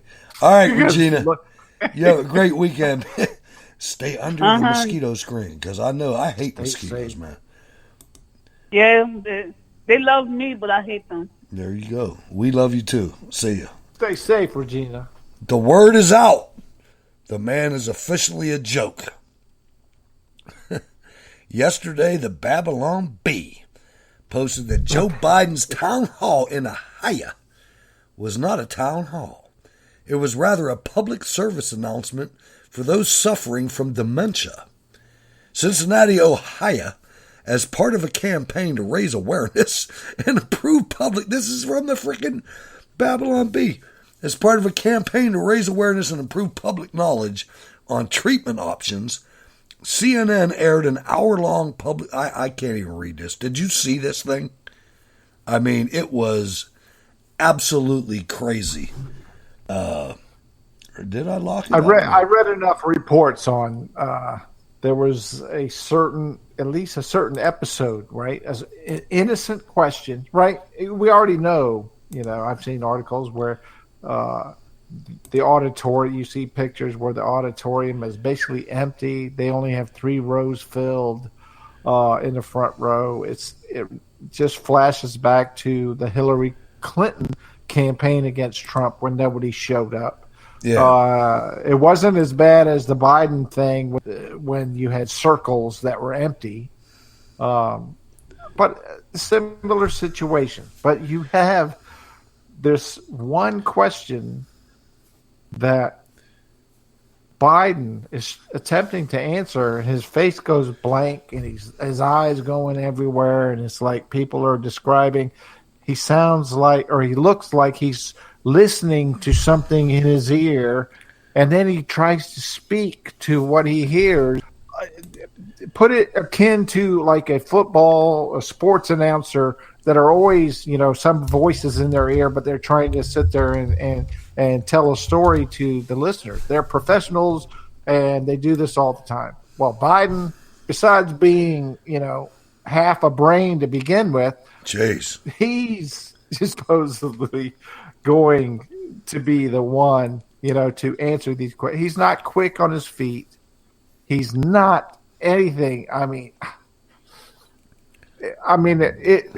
it pains me to bring down heat upon a sitting president that he shouldn't be the president, though. CNN and the rest of these people, they ought to have their arms wrapped around a telephone pole with a freaking paper plate in front of their heart, man, at the firing squad. They should be, man. I mean, what they've done to this nation, to this country, to our children, to everybody, not just our children, to everybody, by promoting this guy and telling everybody that he got 82 million votes. He didn't get freaking 9 million votes. This fucking guy, at this event that we're talking about right now, they had to move all the people up into the first 4 rows because nobody was at the event, man. Nobody cares about Joe Biden. Nobody cares about any of this. We all know it's fake. Everybody knows it's fake. Everybody knows the FBI is fake. Everybody knows the Army and the Marines are fake. Everybody knows this. This is Baghdad Bob. This is. In Iraq, speaking for Saddam Hussein on steroids. Yep.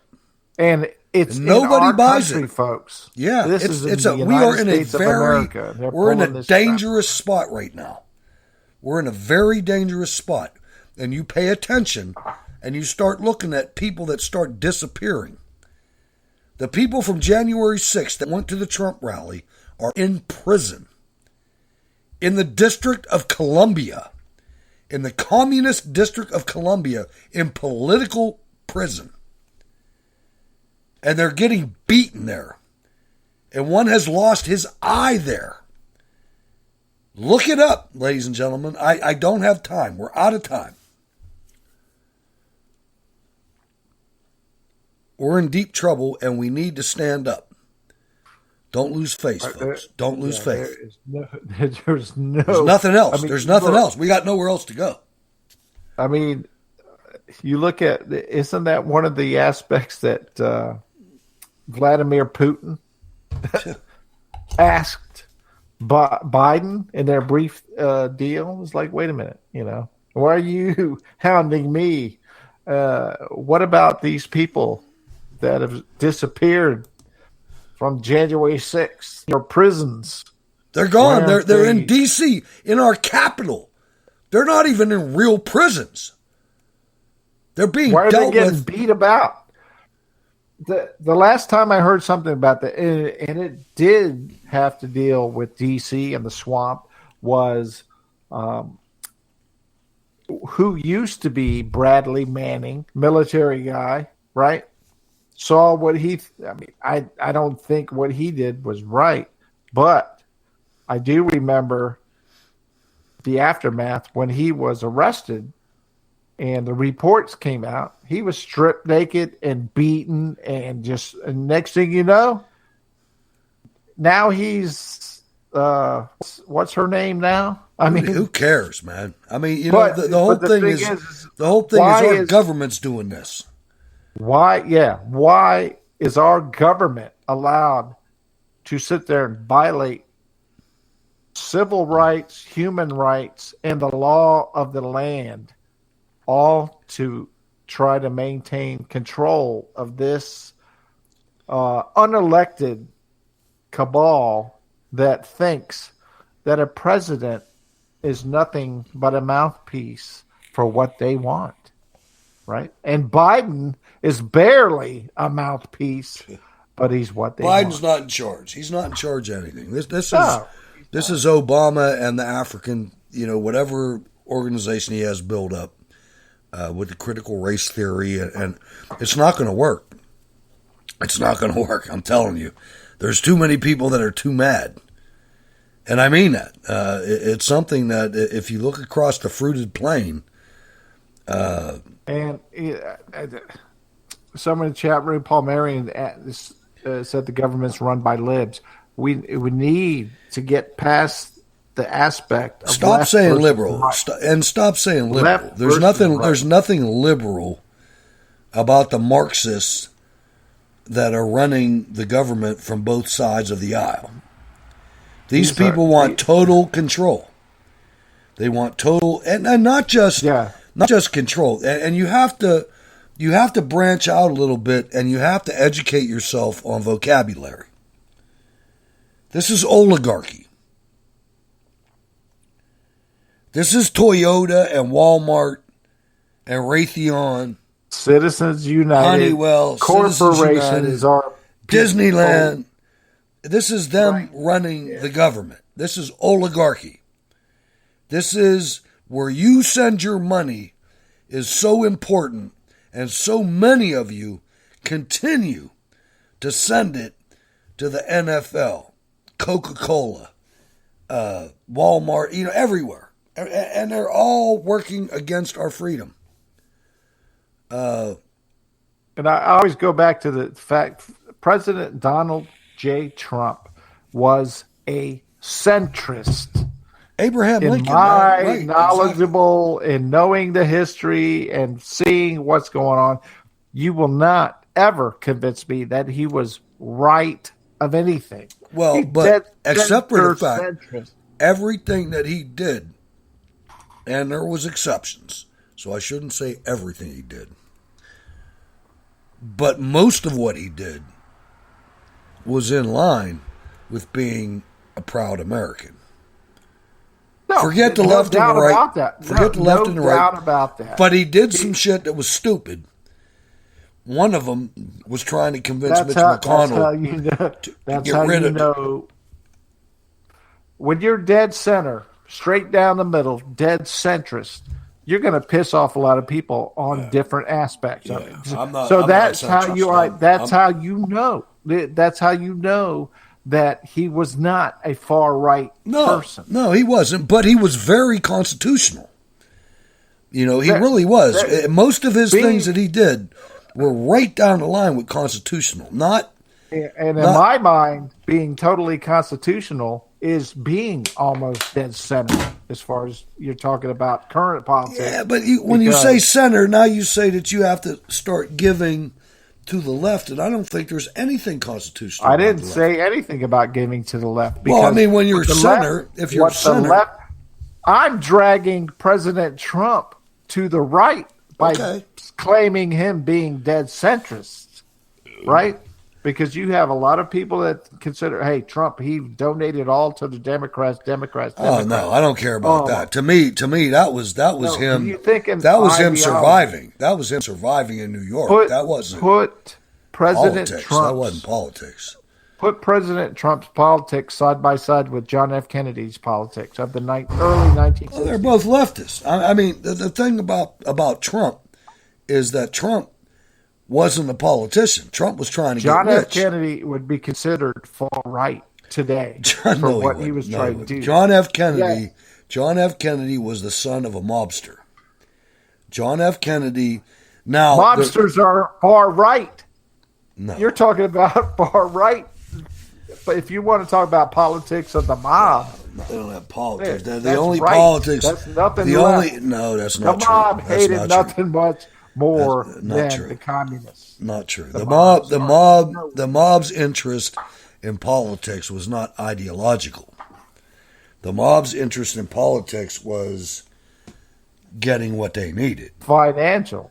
It was getting what they needed and getting protection. It wasn't conservative. It was freaking protection. Right-leaning. It was it was nowhere near letting. It was the totally people racist. It run was totally racist. It wasn't right-leaning. The idea of them anyway doesn't matter.